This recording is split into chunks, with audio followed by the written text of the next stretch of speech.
Your safety is our paramount concern. Ladies and gentlemen, we now direct your attention to the screens for some important reminders from SMX Convention Center, Davao.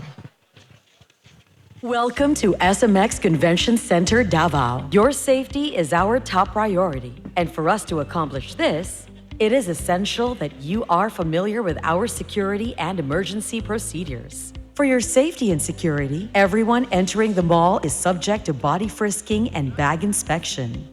All vehicles are inspected prior to entering the mall parking area. The facility is also equipped with CCTV cameras. For emergency situations, kindly take note of these safety procedures. In case of fire or earthquake, do not use the elevators and escalators. Instead, use the safest way, using the fire exit stairway.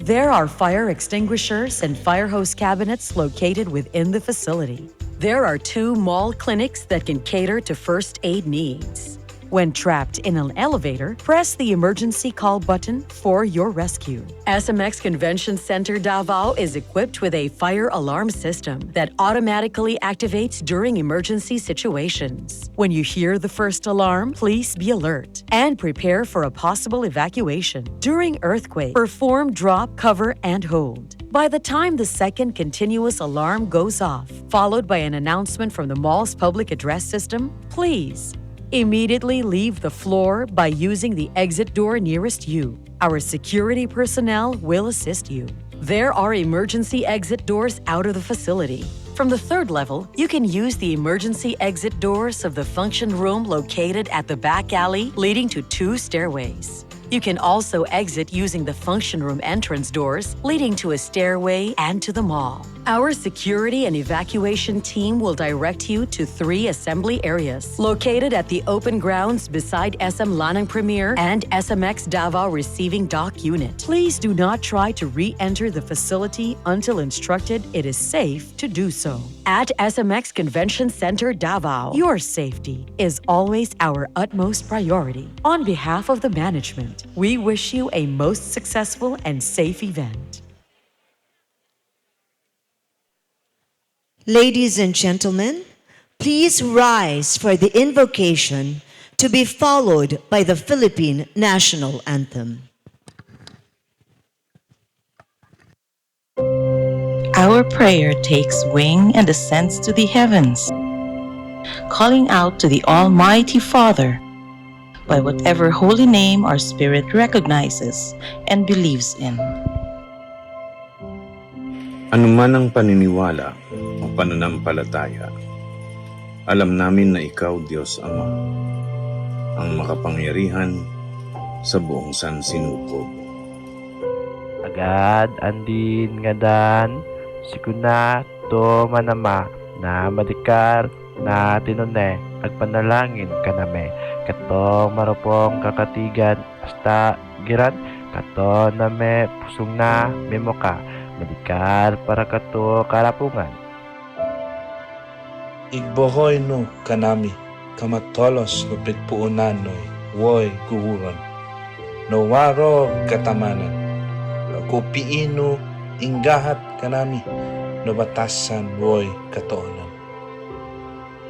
اللهم ارحمنا في هذه اليوم المباركة. اللهم أديني جماعتنا مرحومة وثبت دعانا يا رب العالمين. Let your favor rest upon this Micecon gathering.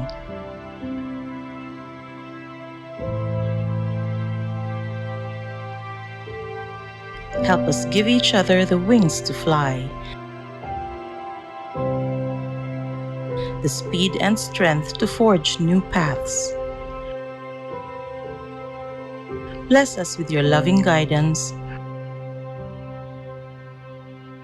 Protect us as we soar and blaze new trails.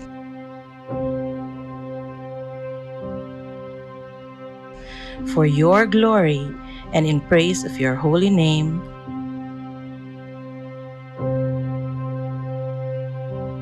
one God, forever and ever.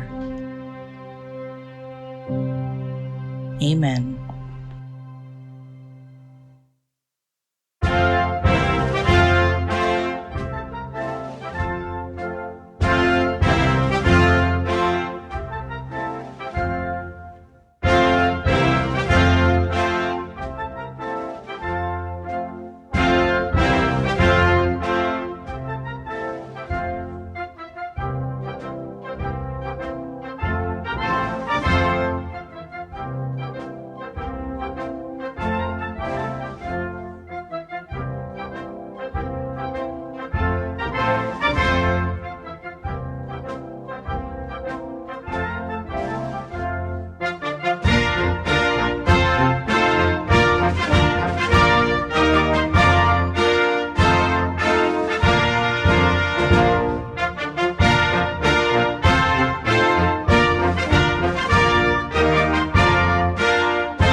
Thank you. Please take your seats.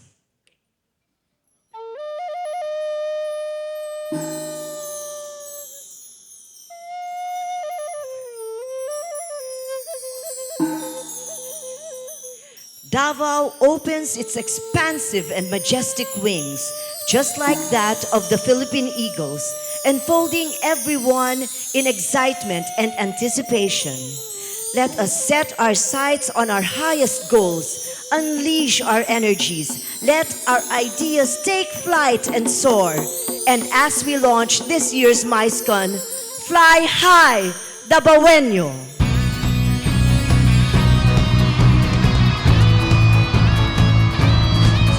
Ladies and gentlemen, welcome to Micecon 2023! Manayaw,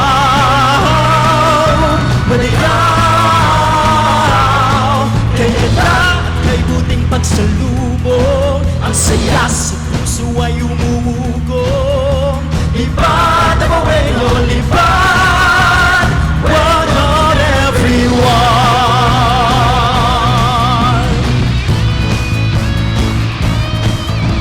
The symbol of magnificence, a beacon to every leader. Davao, a feast for the senses. Davao, we gather. Manayaw, Manayaw, Manayaw, Manayaw. Kay ganda at kay buting pagsalubong, ang saya sa puso ay umugong. Lipad ang Dabawenyo, lipad, welcome everyone.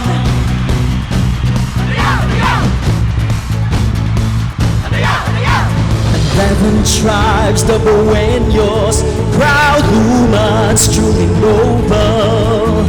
People rich in heritage, world class and global. Manayaw, Manayaw, Manayaw,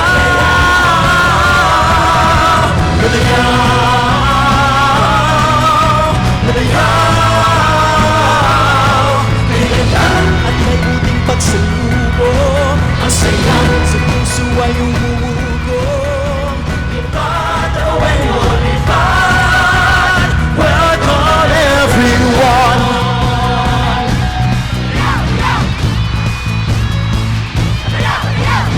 Those who embrace the cross of Christ, with the city with spirits free, live a faithful of Allah, faith without fear.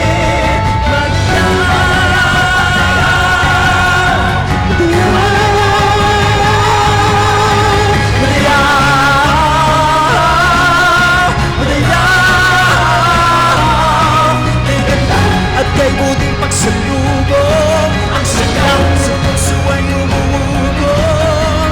Lipad ang Dabawenyo, lipad, welcome everyone.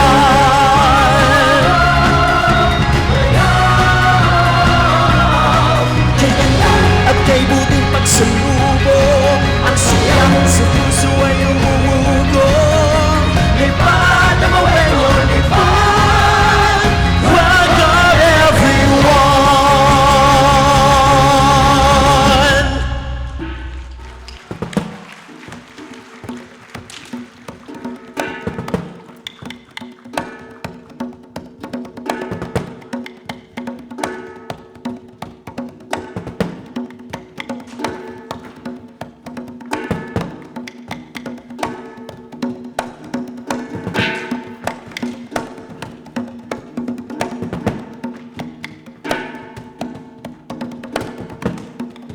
Here in the Mindanao region, the magnificent Philippine eagle reigns as a high-flying monarch of the skies, and dances have been created evoking the power of a guardian bird. Echoing the traits of the kingly Philippine eagle, the dance you now witness also depicts inherent nobility, a regal carriage, the sheer power and breadth of the wings spanning the endless skies, the sharpest of eyes of a hunter that go unerringly for its prey, the wisdom that comes from the vision that encompasses the full view from above, a royal supremacy that comes only from being a true leader with the unmatchable ability to soar higher than high.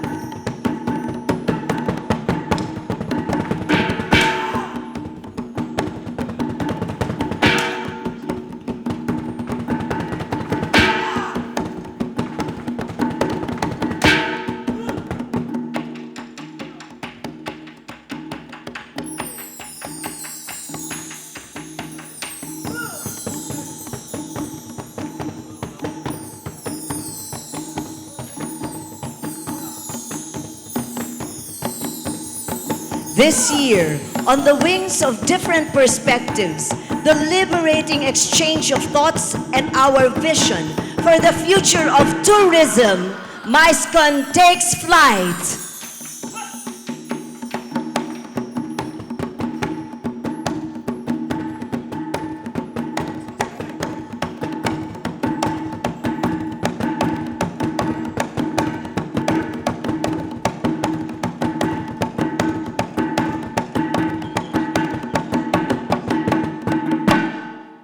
Dear leaders, take these paper birds we offer you, symbol of the many ideas, the various hopes of the delegates gathered here, and the peoples of the world.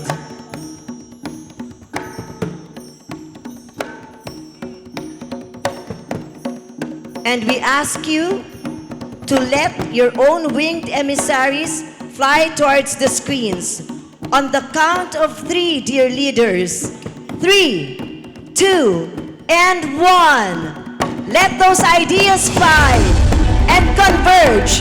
With the soaring of the Philippine Eagle here in Davao, we blaze new trails over all the lands and continents. Ladies and gentlemen, welcome to Micecon Verge, Blaze New Trails, Micecon 2023.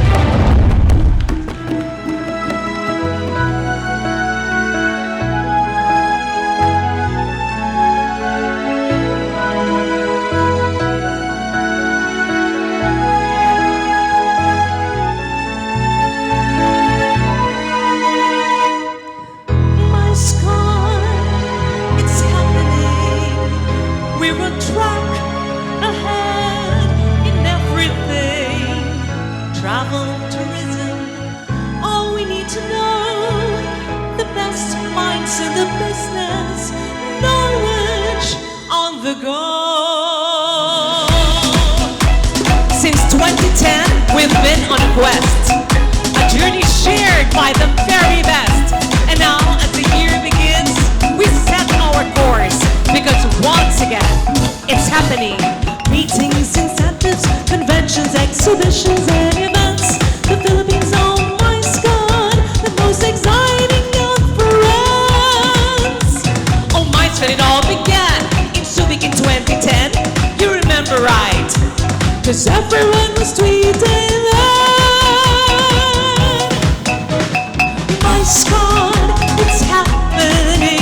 We're attracted in everything. Travel, tourism, all we need to know. The best one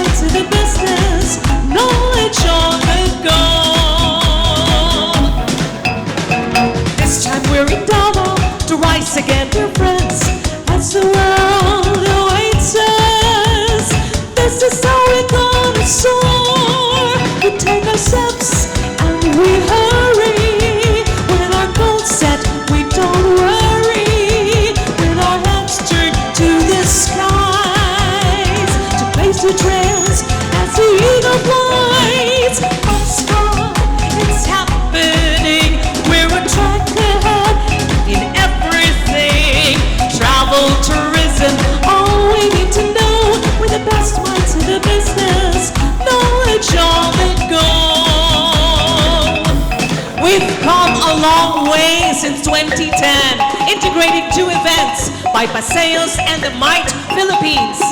Subic in Cebu, in Davao, in Clark, Manila. The call event, my select, we come together now. Networking and connection, convergence in Davao. Oh yes, we've come from all over, but from this day on, we move as one. Micecon Davao, let's so hard. It's happening, we're on track ahead in everything. Travel, tourism, all we need to know. With a roadmap in our hands, Micecon, here we go.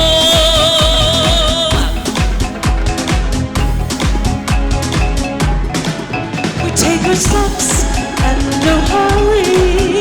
With our goals set, we don't worry. With our heads turned to the skies, place to trails as the eagle flies. Micecon, it's happening. We're on track ahead in everything.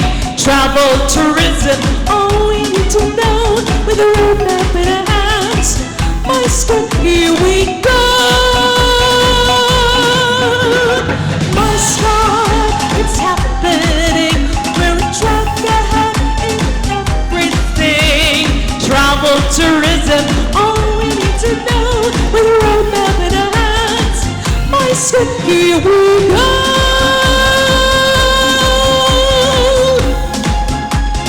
Micecon, here we go.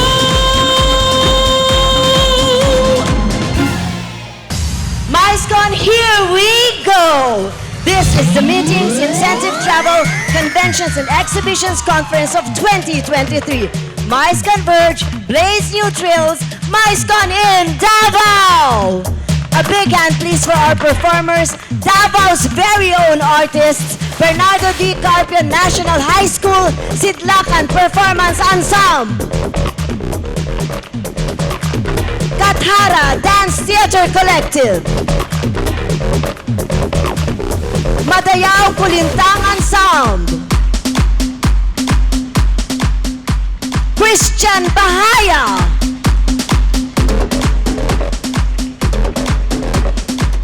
And international musical theater lead actress, Miss Isay Alvarez Senya. Once again, ladies and gentlemen, a big hand please for our performers.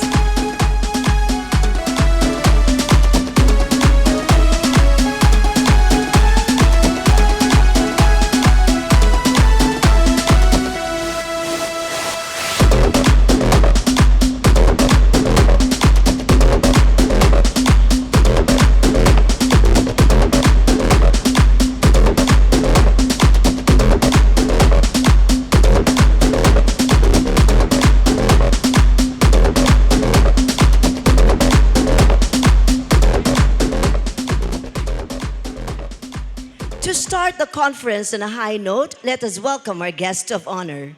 He is a distinguished lawyer with a stellar record of service not only in the practice of law, but also in the academe as a professor of constitutional law. He was elected as councilor for the 1st District for 2 consecutive terms and served as majority floor leader for the 18th and 19th City Council. He has authorized and co-authored ordinances and programs for the benefit of the Davaoenos consistent with this tagline, Serbisyong all the way. Ladies and gentlemen, we give you the Honorable Vice Mayor of Davao City, Attorney J. Melchor B. Kitain Jr.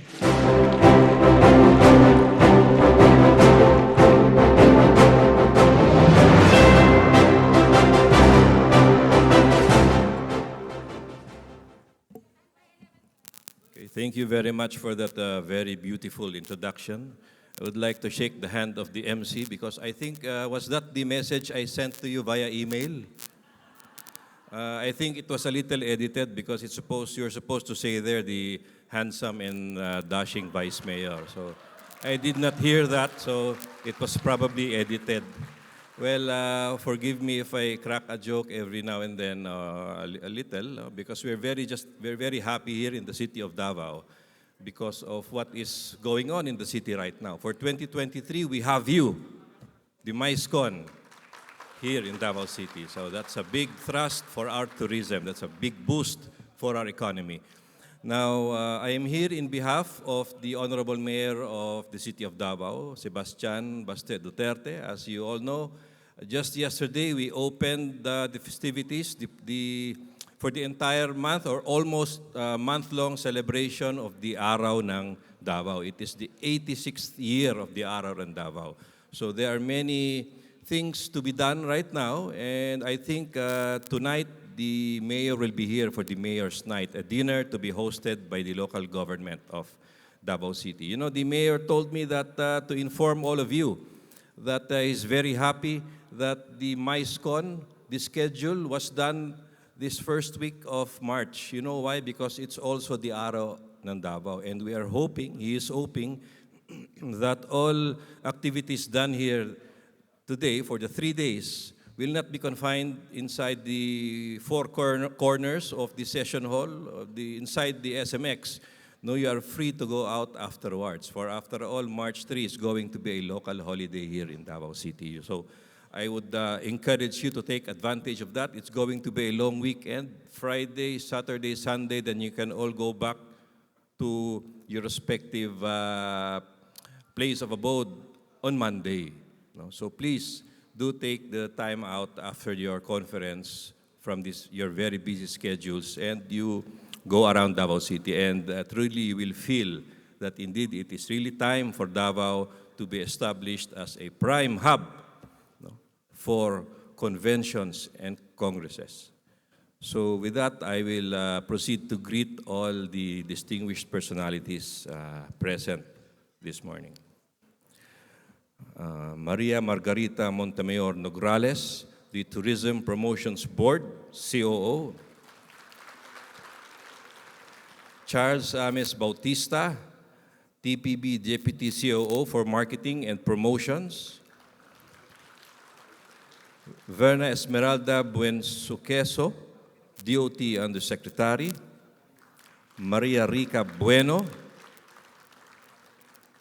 Regional Director for DOT 11, Ma'am Tanya Rabatan. Our DOT Regional Directors present this morning, the local and foreign speakers, the TPP Board of Directors, the Davao Organizing Committee, they're all here right now. I will dispense with mentioning all of them, but I would simply say congratulations for a job well done. Of course, the Davao City Councilors present, no? The glaring light, I could not see possibly who is here, but right now I see Councilor Mirna Dalodo Ortiz, who, by the way, was the author of the Micecon Ordinance here in Davao City. The first in the country, I think, for a Micecon, a Mice Ordinance for the city of Davao. Then we have also here Councilor Marisa Abelia, our committee chair for agriculture. No, so thank you for coming, ma'am. And for the rest who I failed to mention, my apologies. We also have here the department heads from the city government of Davao. We have our city administrator, Attorney Francis Layog, our head of the City Information Office, Mr. Harvey Lantixe, and our assistant city administrator, Attorney Esparcia. So, and of course, our tourism officer, Ma'am Jennifer Romero. So we're in full force to oversee and to help with all that we can to make sure that this event will really be successful, because we have 3 days to do it. In 3 days, we will do our best to make sure everybody will be comfortable and we'll have good outputs later on. Our consuls general present also. Yesterday from China and Malaysia, they were here. And our congressmen from the 3 districts in Davao City. I have with me here the message of our Honorable Mayor, which I'll be reading moments from now. But before that, I will just say a few of my personal thoughts. You know, I think we had the Micecon here in Davao City 10 years ago, if I'm not mistaken, 2013. So you'll say that's a long time ago. But just like any good movie, the sequel or the part 2 will really surpass the first in terms of the box office. And that is what we intend to do here today, to surpass whatever we have achieved and we have done in 2013. So we should clap our hands for that. The energy must be very strong, and it's the only way we can do it, with the cooperation of everybody. And also for those who are attending via online, I understand that this is the first hybrid Micecon. No? So for those who are listening right now online, I don't know where the camera is pointed at, but if you see me and you hear my voice, please visit our city, not for the Micecon because it will be done already a day from now, but if you want to spend the holidays with your families, feel free to visit Davao City. This is, I think, a very nice place for you to experience. Something out of, not from Luzon or Visayas, something from Mindanao. Davao City is surely a very nice tourist destination. So with that, ladies and gentlemen, all ears please, as I proceed and begin to read the message of our Honorable Mayor. The City Government of Davao is excited to host this year's Meetings, Incentive, Travels, Conventions, and Exhibitions conference after 3 long years of the absence of face-to-face events. We welcome in Davao City all events, travel, and tourism industry practitioners from airlines, hotels, resorts, and convention centers coming from across the country. There is no doubt about how wonderfully our tourism industry is steadily recovering after the setbacks and challenges caused by the pandemic, and we are confident that being here today brings us one step closer to our goal to fully revitalize this sector. This year's MICE conference aims to further drive us in our pursuit for the continued promotion and advancement of our tourism industry in the country. As such, we anticipate that all our participants will learn and gain fresh and innovative ideas, practices, and experiences that you may apply in your respective localities. This in our goal to implement more programs and projects that will benefit our tourism sector. Finally, as we officially open today's conference, we invite everyone to join and take part in the various activities and events that we have prepared for you. Together, let us reach greater heights in making the country tourism industry more sustainable, inclusive, and resilient moving forward. Daghang salamat. Signed, City Mayor of Davao City, Sebastian Baste Duterte. Once again, congratulations to all of you and welcome to Davao City. Thank you very much, Davao City Vice Mayor, Attorney J. Melchor B. Kitain Jr.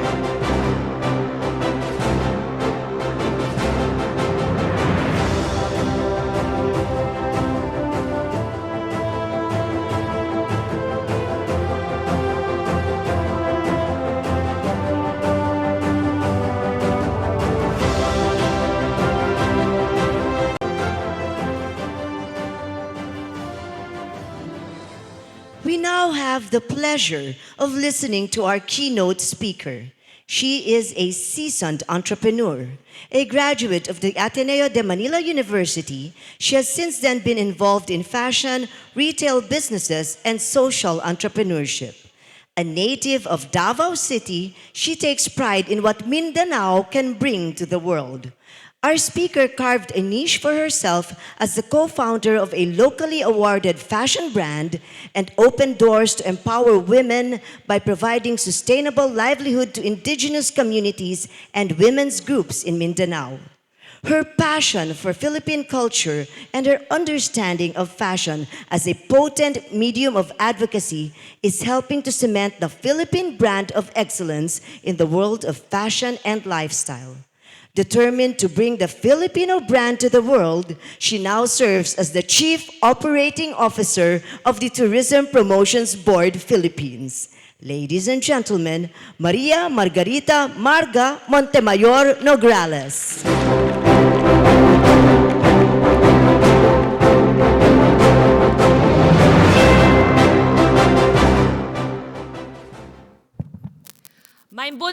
tanan. Good morning to everyone. Thank you so much, Vice Mayor Jay, for that lovely welcome message. And again, to echo our Vice Mayor, to our City Government of Davao, and to our MICE Organizing Council, congratulations! I am so proud of all of you. I am Marga Nograles, the Chief Operating Officer of the Philippine Tourism Promotions Board. We are the marketing arm of the Department of Tourism. And I am also a true-blooded Davaoeña, born and raised in Davao. So it is my great honor to welcome all of you to my hometown for this year's MICE conference. Mabuhay ug madayaw sa tanan.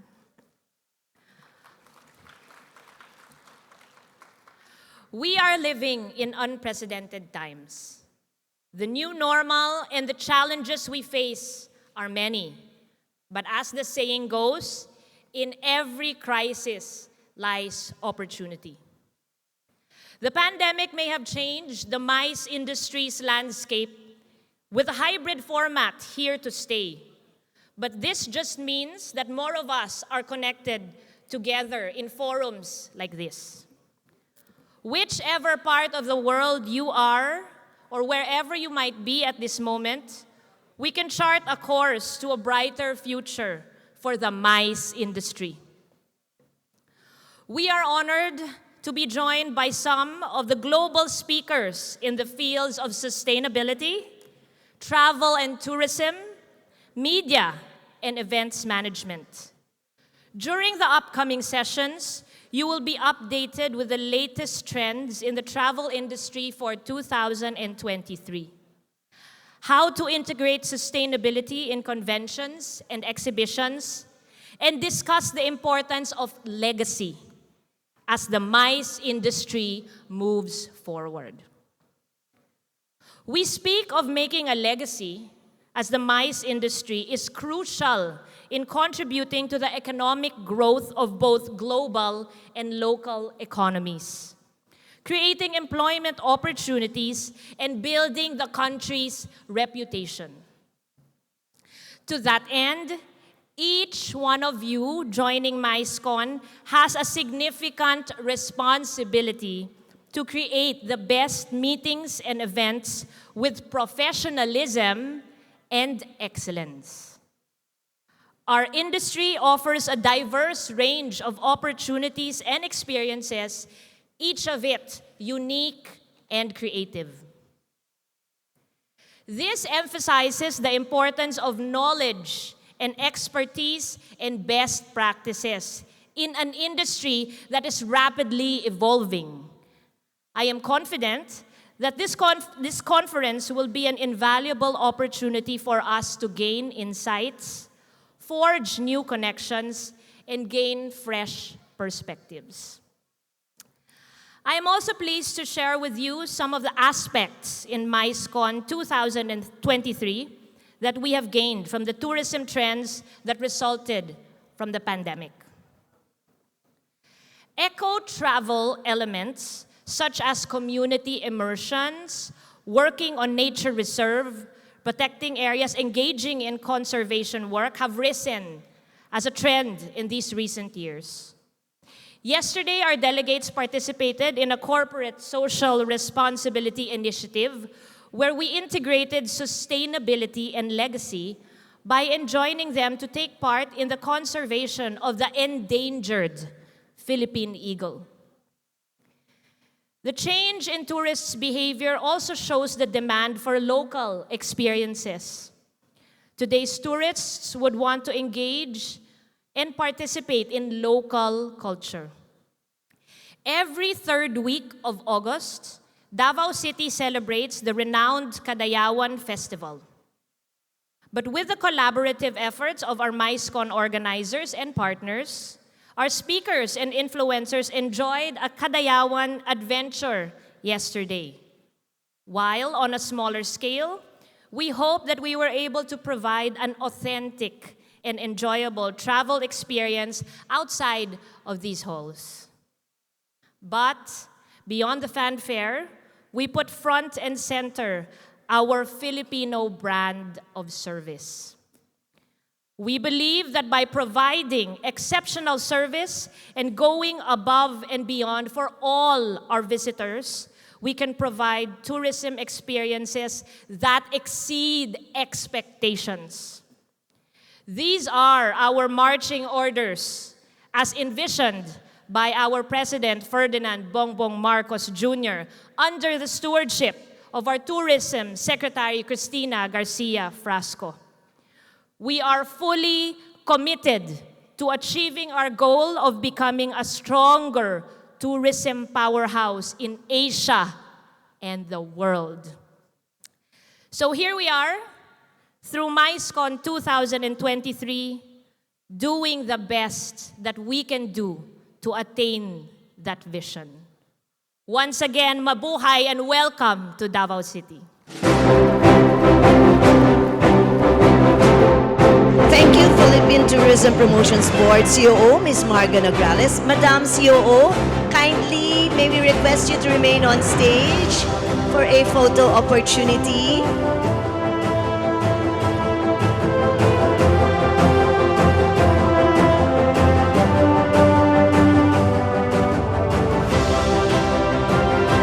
COO Marga, may we request you to please ascend the stage for a photo opportunity. And we would also like to request Davao City Vice Mayor Attorney Kitain to please join this group photo.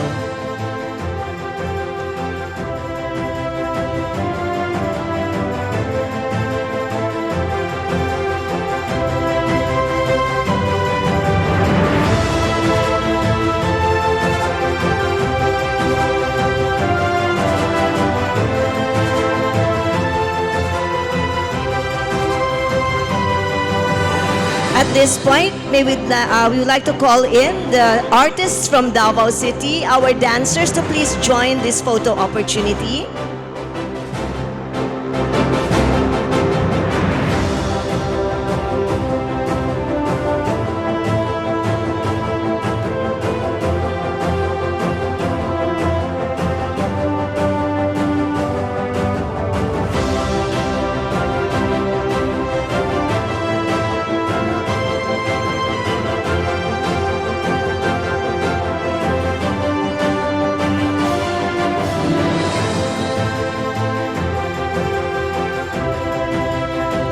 COO Marga, may we request you to please take a groovy with all the delegates.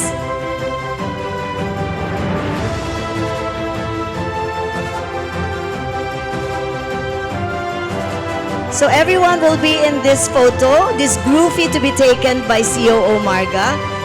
Everyone, please give us your brightest smiles. You may raise your fingers in victory or just wave so that we can see you. Here we go with the groovy.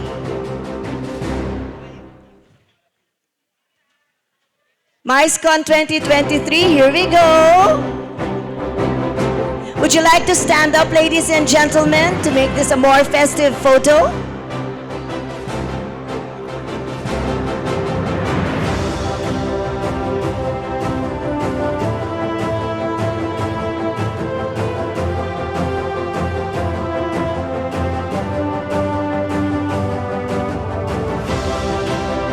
Thank you very much, COO Marga Nograles of the Tourism Promotions Board, Philippines, and Davao City Vice Mayor Attorney Kitain. Thank you, ladies and gentlemen, for joining the photo opportunity.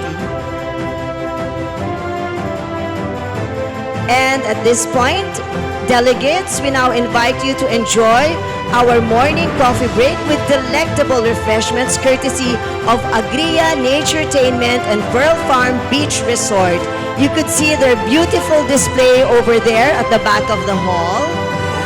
And the press conference exclusively for our invited media guests will be held at meeting rooms 4 and 5. Once again, the press conference exclusively for our media guests will be held at meeting rooms 4 and 5. After which, we enjoin everyone to attend the opening plenary session, which happens after the coffee break. We invite you now to enjoy our snacks, ladies and gentlemen. This is again courtesy of Agria Naturetainment and Pearl Farm Beach Resort. With that, our opening ceremony draws to a close. Thank you very much, ladies and gentlemen.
And we'll now proceed with our next plenary session.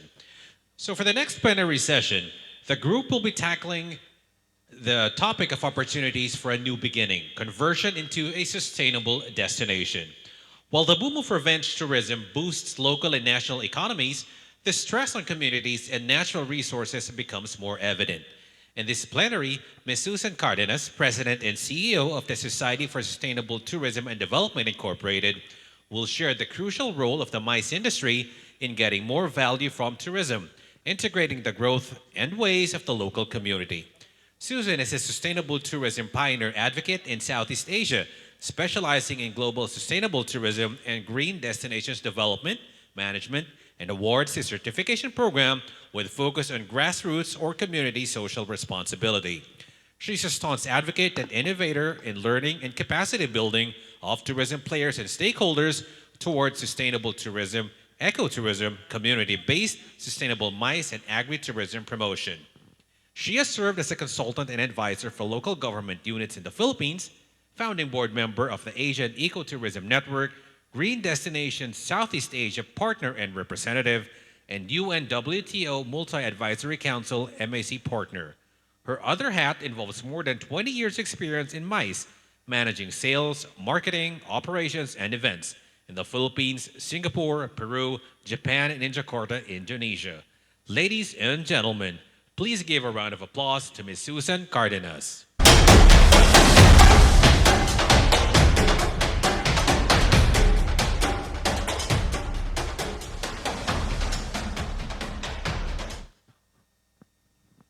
Madayaw nga buntag, Davao. Good morning. Maayong aga sa mga Ilonggo. I forgot in Cebuano. But anyway, maayong aga. Maayong buntag, pardon. Buenos dias from our friends from Zamboanga. And of course, I'm the only one from Latin America. It's an honor and pleasure. I'm Susan Cardenas. I have a former name also here in the industry, Susan Arboleda, of those who remember. It's my honor and pleasure always to be back here in Davao. And this is actually my third MICE here in Davao. The first one is in the 90s. It was in the Davao Insular at that time. And then I came back another time, but not the Micecon. We did a GSTC conference. And this was organized by the regional director of Davao, Ms. Tanya, and the team of DATA. Please, a big hand to the organizers because they are the pioneers in sustainable tourism that want to really take up this seriously and for real.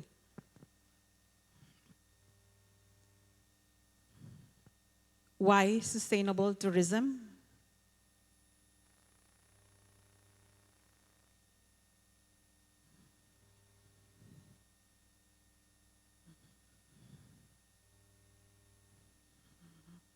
We all know the story. This story is very, very close to my heart because I've worked in Boracay for 10 years in the 90s, 91 to 2001. So literally, my heart is really pained with this. And this is how I started, in fact. But more than that, about this, or this. We don't need this, right? We have to do our part. So, they're asking me how to restart. We've been starting. We were gung-ho on restarting tourism since, you lifted since March last year. And we have the past unprecedented 2 years to rethink tourism. We have not stopped working. We had been doing all the training and capacity building while we are trying to be quiet and safe in our own homes. But now, this is really the time for us to rethink and redo tourism in a more sustainable way. Quality tourism. No over-tourism. Longer stay and quality paying visitors. In other words, MICE, but later on. Value for tourism, again, that's the MICE. It's all of us here in this room. We have to involve all of us, the public, the destination, and the private sector, our hotels, resorts, restaurants, leisure, MICE venues, all the stakeholders to attract these new target groups. But it's not new actually, it's been here for decades. But we just have to rethink really. Include cultural food, as Liz mentioned, in our events, and inclusive tourism. We've been doing it, and especially Davao. Davao had been doing this since the 90s, and I'm so proud and happy to be back here. So attention to sustainable tourism is rising. In fact, everybody's doing it. It's the mainstream nowadays. People will not go because you are sustainable, but they will not if you are also not sustainable. They will avoid you. Well, what is Green Destinations? This is our NGO, for which I am a representative in Southeast Asia, and also for the East Asia for the Good Travel Program. It's very basic. We don't have to, memorize too many acronyms or what have you. Just remember the word green. Genuine and authentic, responsible and respectful, economically sustainable, of course, environment and climate, and of course, nature and scenery where it's applicable. I have been also a representative of the GSTC, Global Sustainable Tourism Council, since 2016, trainer and representative. And the GSTC approached Green Destinations to be the accredited certifying body. So the standards are aligned. I am still a member of GSTC, and in fact, they always approach us to certify their destinations. So for local government units, by the way, are there representatives of local government units here? Raise your hands, please. From the LGU, tourism officers, great to see you. This is for you. You're reaching the SDGs with the Green Destination Standards. All the SDGs are reached. Those are the 6 main themes. You don't have to make it complicated. This is already summarized into 6 main themes. Sustainable destination management. We have to have a sustainability team that will take care of all. And it doesn't have to be a specialized person. It can be just among us. We can form a team among us. Advocates. Nature and scenery, again, and environment and climate. Social well-being is very important, and business and hospitality. I'll explain more about this later on. Just as look back, I started in this endeavor when I was invited to Boracay, also green events, Boracay Island in 2010. They invited me to speak about greening events. See, I started in all this with mice. The thing is that, as I said, in 91 to 2001, I was with Boracay. I left in 2001 because for me at that time, it was already not overdeveloping, starting to. Because they built the first hotel 3 stories high that cut the coconut trees, which was at that time, the rule was nothing above the coconut trees. Imagine. So I left, but I didn't know what to do. And they also built, well, they were trying to develop a golf course, and there's no water on the island. So I said, oops, see, there's no eco-balance. I go. But I didn't know what to do at the time. As luck would have it, I remarried a Peruvian diplomat. That's why the name Cardenas. And I went to Peru. And this is where I experienced all of it firsthand, from the Amazon to the Andes Mountains to Machu Picchu, from the rainforest down to the coast, about sustainability. So when they invited me to Boracay, 10 years after, I literally cried. I said, I was sent here to do something. So I started the Boracay Initiative. The first people that I contacted were the DENR, because I wanted to check first, because that's the baseline of the conservation, environment, nature, etc. The very source of the attraction that the island has to offer. And I asked for the inventory of its natural resources. DENR at that time, in 2010, told me, there's no more swamps. There's no more wetlands. They have 9 wetlands, and it was all gone. And I talked to all my longtime friends, managers, owners, general managers, resident managers, and I said, I approached because my experience from Peru was private sector led. It's from hotels and resorts there. And I said, can we do sustainable tourism standards? And then he said, what? What are you trying to say? Well, you know, ecological solid waste, water recycling. I said, why you want to do that? I said, well, to be sustainable, you know, we have to do something about it. And he said, no. If the government is not doing it, if the mayor or, you know, the municipality is not doing it, we're not doing it. So I just moved on. I went to Coron. Coron, Palawan, at that time, is also like an emerging destination. And I was able to get a grant from UNEP, United Nations Environment Program. At that point, we were still in Japan, based in Japan, 5 years. And I was going back and forth, volunteer work, by the way. Nobody's paying me. It was just out of advocacy. I applied for a grant from UNEP, United Nations Environment Program, the first training for sustainable tourism in Coron. We did it. Both the LGUs and the private sector, at that time, they were just homestays, small lodgings at the time. Well, we tried, but the idea was supposed to be that the sustainable tourism framework is to be legislated.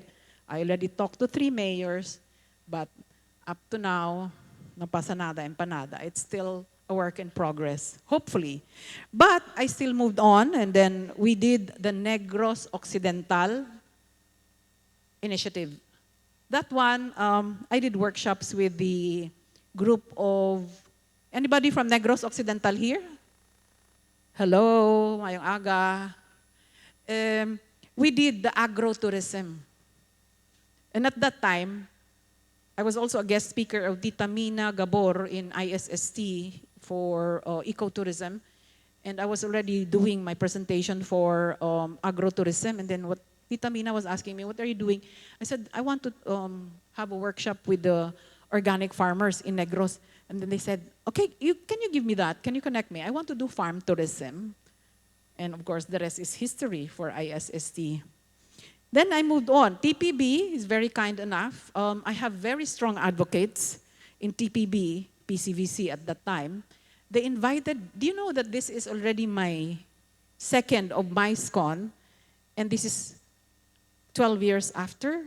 I was in Cebu, Micecon, and I'm talking about the same topic now, about greening mice. And, you know, they flew me in from Japan to talk about it. And then I also talked to several groups then. But still, sustainability is like still a long way.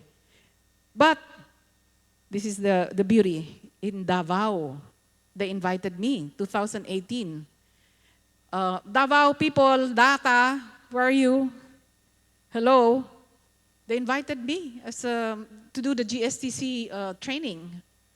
And Mati, Davao, invited us because they want also to adopt sustainable tourism in the town, or the city, sorry.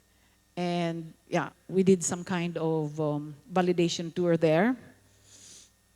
So this was the Micecon in 2011. You know, we danced with the prisoners there. Awesome, awesome. Cebu was really fantastic. It was actually already my third also MICE, because I'm also a MITE, they call it Movement for Incentive Travel Executives since 1994. Go figure. And we did four GSTC conferences here, national. We did my first national forum in Boracay itself in March 2018. Only a few people from Boracay joined. Were there anybody there? Was there anybody in 2018? No? Oh yeah, okay, good. You were able to attend. Nice. Ay, para akong sirang plaka. Anyway, we did that. And what's his name? Vico Soto.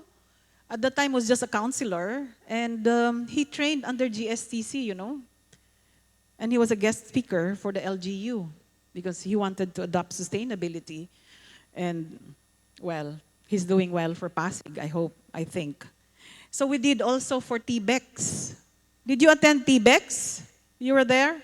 Those were for the businesses. I even brought our CEO, Randy Durban, there also. And NEDA is the Regional Development Council's private sector and NEDA National Convention. Because we were supposed to adopt the Sustainable Tourism Framework for all the regions as well.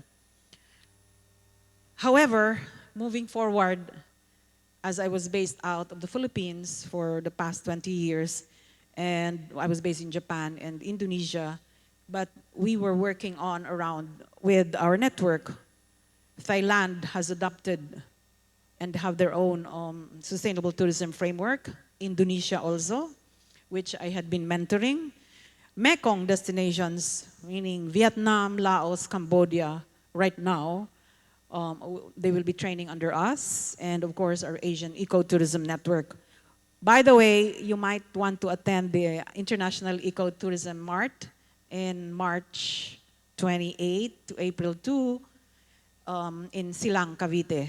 That's our organization. So for Thailand, we are training them for the designated areas of sustainable tourism. They sent 11 of their staff to train directly with green destinations in Thailand. In Netherlands. And they want all these certified. They also have 14 community-based tourism. They want them trained and certified by us. Indonesia has 10. The new Bali, Liz was raving about Bali, but they have 17,000 islands, and they want to develop 10 other Bali, like they're really rich in culture and nature like us. And I've been mentoring also destinations there, and now we're working with 50 tourism villages in Indonesia to be certified in our Good Travel program. So this is our Good Travel program. We have programs for the hoteliers, the resorts, leisure, dive shops, MICE, especially MICE. And of course, the destinations, the awards to certification program. Again, as I said, we have the 6 themes. We have to rethink all this now. It's very simple. Do you know the definition of sustainable tourism? Anybody? What is sustainable tourism? 3 words. What is sustainability in 3 words? No? Letter P? Sorry? People, planet, profit. 3 words for sustainable tourism, or 3 words for sustainability. People, planet, profit. For the LGUs, it's people, planet, prosperity. Plain and simple. How do we start? These are the 6 themes. Just focus on this. And we have the standards. And we have the good practices behind it. But we recognize every step of the way. We don't just let you go there and then give the standards to you and then you do it all by yourself. We have the support, the training, the capacity building, one-on-one. All right? Now, who are the regional directors of DOT here? Oh, thank you. Good morning. Because in 2015, I was in Peru and nominated, and encourage the RDs at the time to nominate their destinations for the top 100. This is the beginning of the journey for sustainability for LGUs, for your destination, for your town, for your barangay, for your community. And we were able to nominate 5 from the Philippines through the RDs. Through the RDs. So, shout out to all the RDs now. Please, if you want to nominate, start this. Why? Because this is the start of a sustainability journey, step by step. As I said, we have the training, the support, and capacity building, one-on-one, personalized. And it's backed by over 400 stories, good practice stories worldwide. It is not a thesis or a master's degree paper or a white paper. No, this is per criteria backed by good practices. And there's recognition for the good practice story. So, municipalities, who are from the towns here? Tourism officers, cities, islands, protected areas. You can join. Please, we encourage you to join this year because in ITB Berlin, some of us are leaving for ITB Berlin tomorrow or the 5th for me. 3 of our Philippine destinations made it. And they're awarded. Of course, it's from my own home province first. I just went in July to attend the governor's inaugural. I tried to, talk to our provincial officers and the city officers, and I talked to 2 cities there, city tourism officers, and right away they enrolled last year. They enrolled in July, they qualified in August and trained. They even trained how to write a good practice story from nothing less, no one less than the editor-in-chief of National Geographic magazine, Jonathan Totelo. He is the one training how to write a good practice story. And they won. They qualified in September. They accepted in the unveiling. They went to Athens, Greece. This was in Athens, Greece, when they got the unveiling that they are part of the top 100. And on March 7, they will receive one of the 3 big awards, the top 3. Still a surprise, but at least they made it top 3. In Japan, it took us 4 years to convince Japan to start, and 15 destinations made it already to top 100. And mind you, these are not the popular destinations because Japan has now a policy to spread tourism in different time and place. Not the usual suspects, Kyoto, Tokyo, Hakone. They're now spreading tourism in different time and space. That's one of the essence of sustainable tourism. We had 3 winners from Thailand and 3 winners from Taiwan. Now, LGUs cannot do it alone. LGUs, the local government units, can start their journey, but they have to be also supported and partnered by the businesses. So, this is the Good Travel Program. This is our support and capacity building for businesses. All of you here must be in this also. MICE, especially MICE venues, MICE suppliers, meetings, festivals, incentive travel, organizers, suppliers, etc. We are here to help you.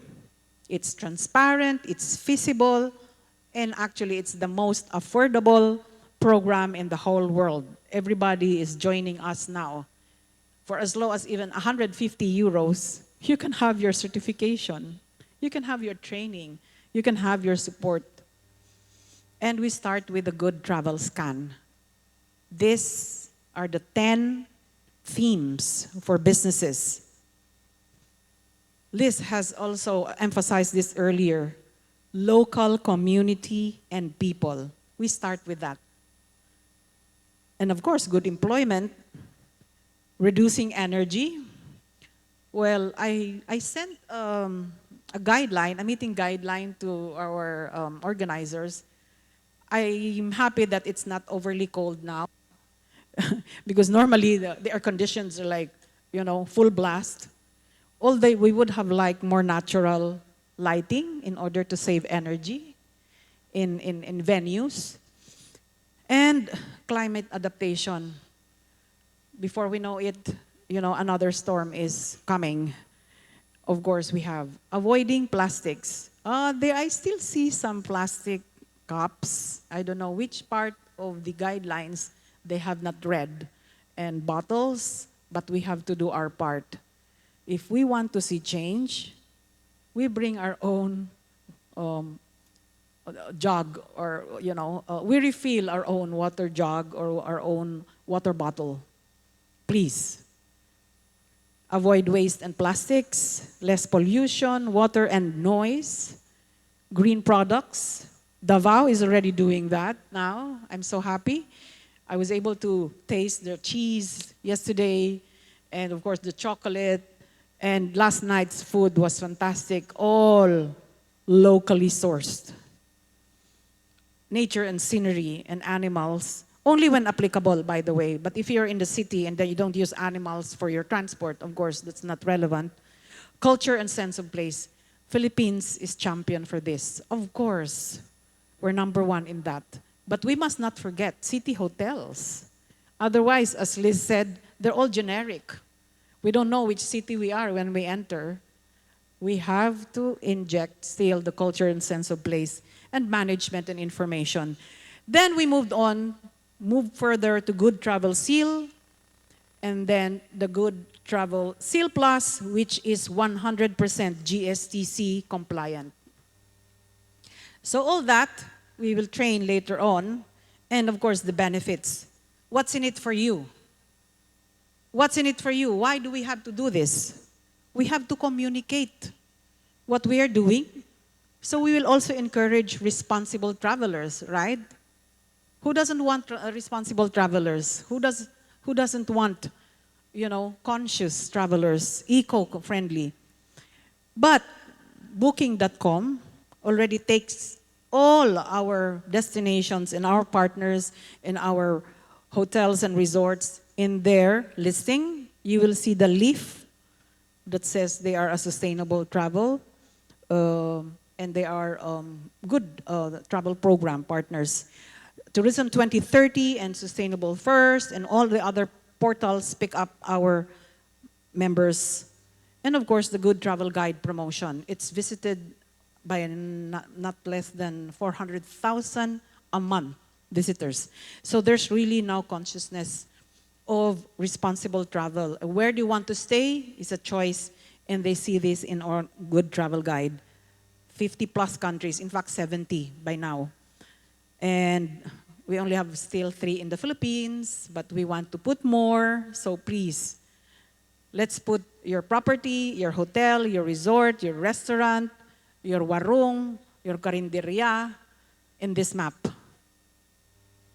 It will be highlighted, and of course, the destination is also spotlight. And in the map, as I said, scorecard is visible. It's transparent. What you are doing, we will post it, and we will show it to the public that you are doing and that you are starting your journey right until it's full compliance with all the green dots. So, a call to action. Are you in? Is Philippines in? Okay, so LGUs, I'm calling on the RDs, the regional directors. Please nominate your respective deserving, emerging, or community-based, nature, whatever, restaurant even, please nominate them. No, by the way, top 100 is only strictly for destinations, as I said. And for the Good Travel Program, all of you businesses, even tour guides. Tour guides, I just had a convention with the National Tour Guides Federation. Some of you are here, right? Yes. So even tour guides, we are going to certify that they are sustainable and doing green and supporting. So we have to familiarize ourselves with the Good Travel Scan, 10 themes criteria, then move on to the Good Travel Seal and Good Travel Seal Plus, and you can write your good practice story. We will share it with the world, and you will be recognized for it. The hint, any climate-related will be awarded because that's the future of tourism. We need to address climate right away. There's no need to wait for 2030 for it because climate is happening. Climate effects is happening now in front of us. And or avoiding waste. The Philippines has the biggest plastic pollution. Did you see that graphic lately? We are the biggest plastic polluter in the world. We have to reduce that really, and it will have to start from ourselves. Be a signatory of the Future of Tourism Coalition. This is all about climate. We are the world's also most vulnerable, climate vulnerable country, and we have to do something about it.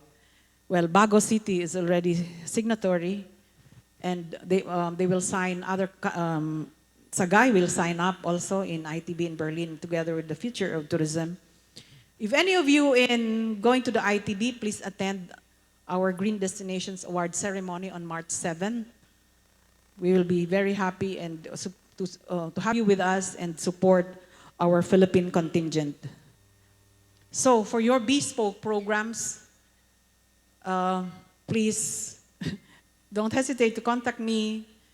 I can give you my, you can scan my Viber code, QR code, and can contact me directly. I would like to speak to some of the RDs also, and I can send already, and you can send your nominations, please, to the top 100, because the time to act is now. And hopefully, we will have more nominations next year from the Philippines. Mabuhay, maraming salamat, and thank you very much for your attention. Thank you once again to Susan. Another round of applause, please. And now let's take a moment to check out our graphic recorder to see how the live illustrated recording is going on.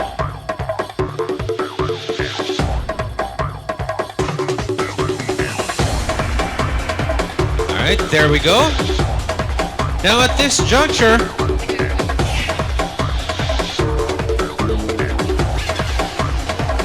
may we invite Susan to come up on stage again for photo ops.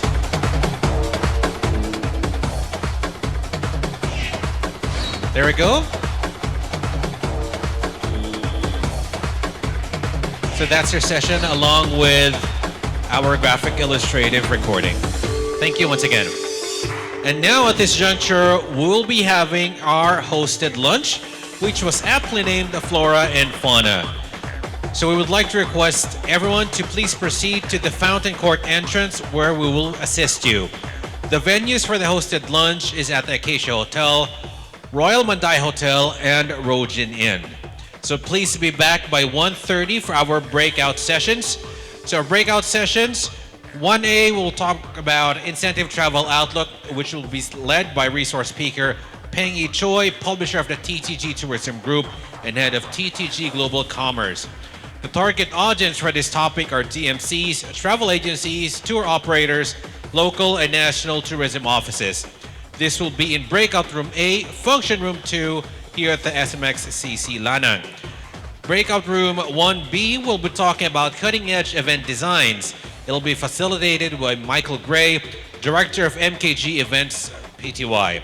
The target audience for this topic are event planners, organizers, and suppliers with the venue of breakout room B, function room 1 here at the SMXCC. And next, breakout room 1C, we'll be talking about what's out and what's in about venue designs. It'll be spearheaded by the founder of the Pathways Group, Amber Vandenberg. The target audience for this topic are those heavily involved in MICE venues, such as convention centers, hotels, and resorts, and will be in breakout room C, meeting rooms 4 and 5 here at the SMX CC. So once again, how is everybody doing? Are we good? Have you had lunch? Have you had breakfast? Have you had your coffee? No, oh, I heard a very loud no from Sir right here. Well, you know what, Sir? Right next door at the marketplace, there are several places actually selling coffee, different kinds that you may want to try. So it's very close by, but after the session. Good afternoon, everyone.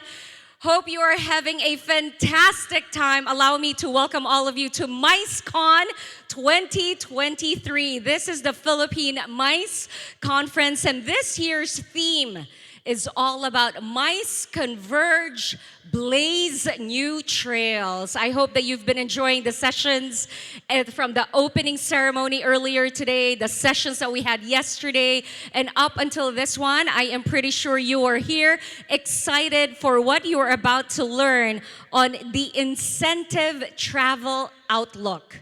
Yes, that is the session that you signed up for. Are you in the correct room? Yes, all right, that is absolutely awesome. And what I've noticed with every single one of the sessions, kahit saang kwarto kayo, kung halimbawa magkamali kayo, it's still a very good session to be in, right? Don't you think so? Can we have a round of applause, please, for Micecon 2023? And it's happening right here in Davao. An absolute pleasure and honor being with all of you this afternoon. I'm your host. My name is Jelly Victor. Now, just as a quick recap of what has happened so far, just in case you've missed some parts, I'll give you a little bit of a recap.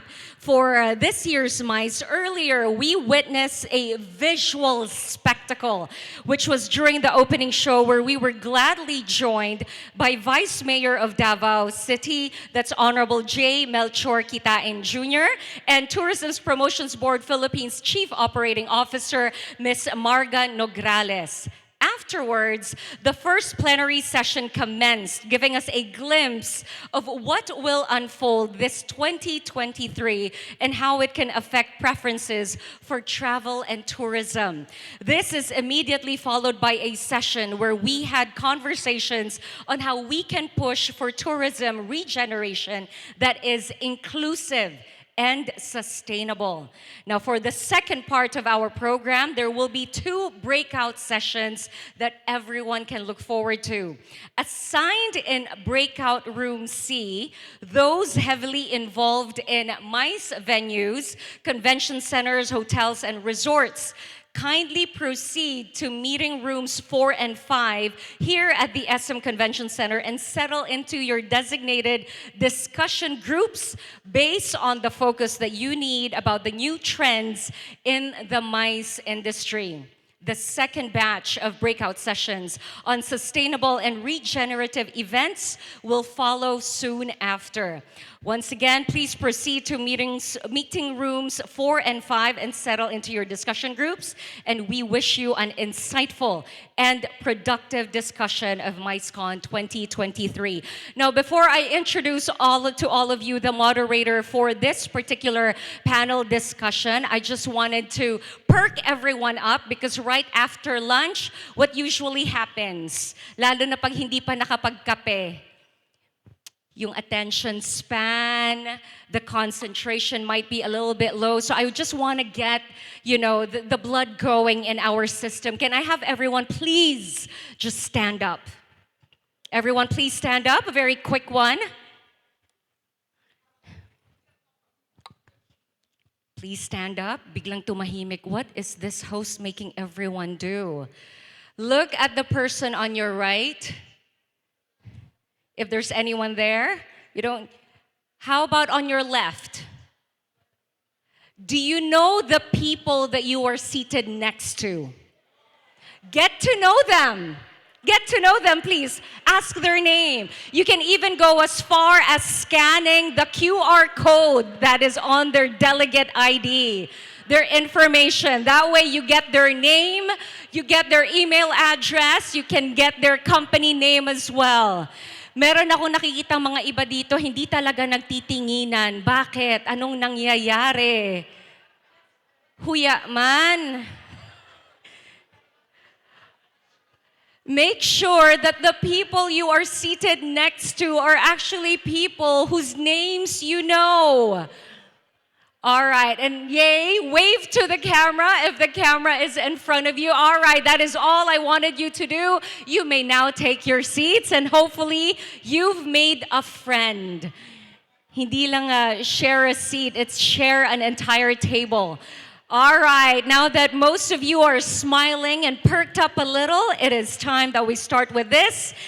Incentive travel is back on its feet amidst uncertainties caused by the pandemic, increasing inflation, and the ongoing crisis in Eastern Europe. Now, in this session, we will gain a deeper understanding of the key trends in the world of rewards and recognition. Oh, we love that. We look forward to it. Now, this breakout session will be moderated by the Dean of the Bulacan State University. Rousing applause, please, for Dr. Amy Grace Madlangbayan. Thank you, Jelly. Good afternoon, everyone. Magandang tanghali po sa inyong lahat. Yes. All right. Incentive travel is not just about sending people to an amazing destination with their colleagues. It's about creating an environment where they can celebrate their accomplishments with their peers, feel part of an elite group, bond and get personal recognition from management executives, and use the opportunity to share and learn. Incentive travel is a business tool designed to change consumer behavior, to improve profit, cash flow, employee engagement, and customer engagement. Despite the COVID-19 uncertainties, as mentioned by Ms. Jelly, increasing inflation and ongoing crisis, of course, these incentive travels are bouncing back. This afternoon, my fellow travel intermediaries, may I know who are from the tourism operator side? Yes, can I see a show of hands? All right, good afternoon to everyone. How about travel agencies? Travel agents, yes, good afternoon. DMOs and DMCs, do we have? All right, and from our national and local tourism offices? Yes, hello, good afternoon to everyone. All right. So find out what are the key trends in this world of rewards and recognition. This is Breakout Room A on the topic Incentive Travel Outlook. Now let me introduce our speaker for this afternoon. All right. Mr. Peng Yi heads the TTG, or the Tourism Group Asia, Global Commerce, and TTG's Tourism Maps and Guides Business Critics. All right, he is tasked to develop strategies and execute plans to transform TTG into a B2B to C. B2B is business to consumers. Data-driven organization, leveraging on the foundation of this business units. During COVID lockdown, our speaker did not relax at home, but he actually established strategic collaboration with leading technology partners and stakeholders to support digital transformation initiatives for the industry and help TTG build new capabilities, knowledge, and competencies for the future. Peng Yi's more than 3 decades wide experience in media, technology, and travel had allowed him to take on this challenge with confidence. From 2009 to 2018, he led high-performance event teams in TTG Asia in his last IT and CMA in Bangkok, where he saw the largest Philippines contingent in the history of the event. TTG's Mice Show in China is also acknowledged as the leading international mice exhibition for the China market. His last technology initiative at events sets the foundation for TTG's online events during COVID. Closer to the Philippines, his team, together with the Department of Tourism Philippines and the team at the Tourism Promotions Board, managed the very successful ASEAN Tourism Forum held in Manila in 2016. In his role of managing events and EDF for various ASEAN governments, Peng Yi, worked closely with stakeholders from the region and around the world.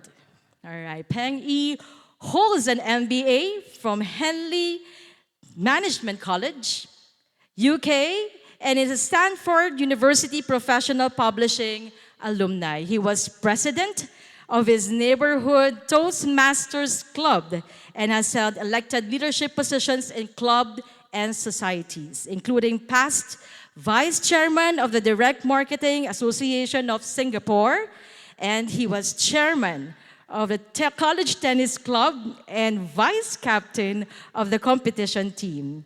Finally, he enjoys swimming, tennis, and to mentor university undergraduates for the future. Ladies and gentlemen, let us welcome on stage Mr. Peng Yi Hui for our speaker for this afternoon.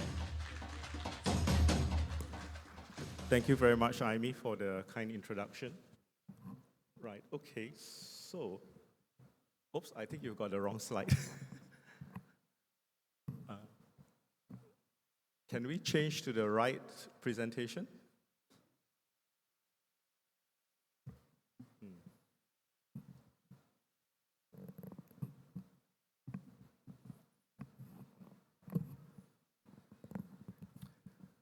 I tell you what, while they are trying to find the right slide, let me just do a quick introduction. All right, good afternoon, everybody. Thank you very much for joining my session. I know you have a choice of 2 sessions to go. My name is Peng Yi. I'm currently the publisher at TDG Tourism Group. All right, as Amy has mentioned, I also manage the e-commerce division of TTG. And thanks a lot for joining this breakout session. And I would like to take this opportunity to thank the organizers of Micecon for inviting me back to share with you insights that I'm very fortunate that in my position, I have a lot of industry friends who were open in sharing with us.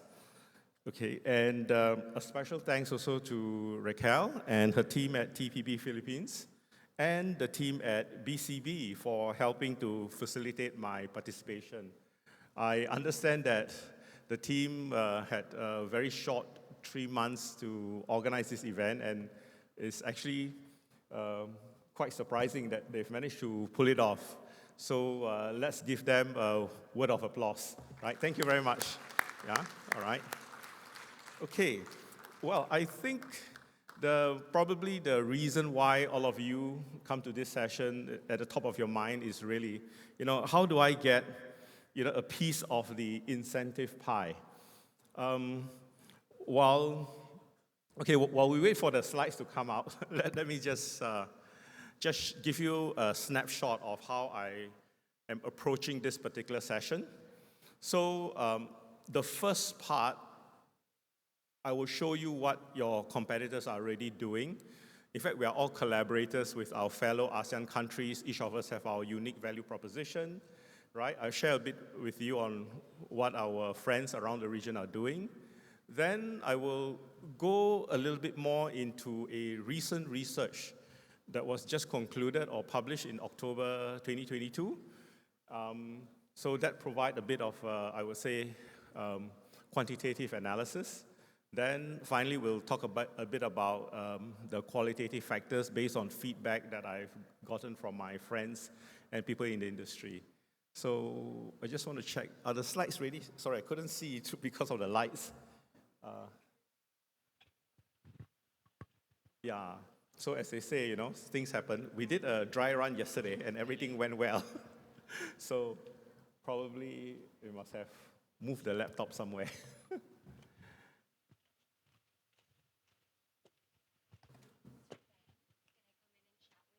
Yeah, okay. Okay, I'm gonna come in and chat with you if that is okay, because we want to make sure that the slides that you prepared are indeed the ones that we are going to be flashing on screen. Like you said earlier with your introduction, you're mighty glad that you were invited once again to the Micecon. Out of curiosity, from the past Micecon to this one, what do you think has changed in terms of what it is the guests are expecting?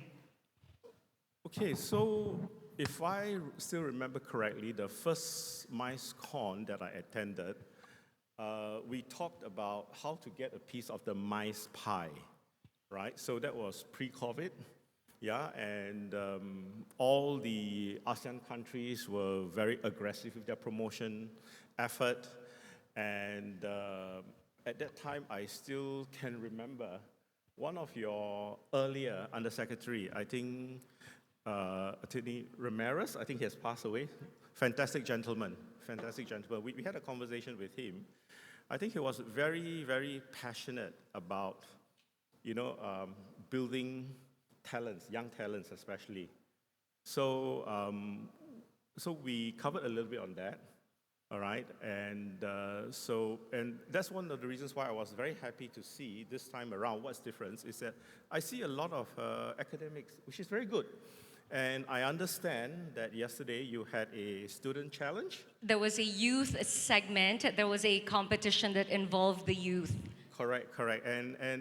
And I think I'm happy to see that because you find that at the end of the day, like I was sharing with somebody in the audience earlier, that often than not, businesses are so busy running their own business, yeah?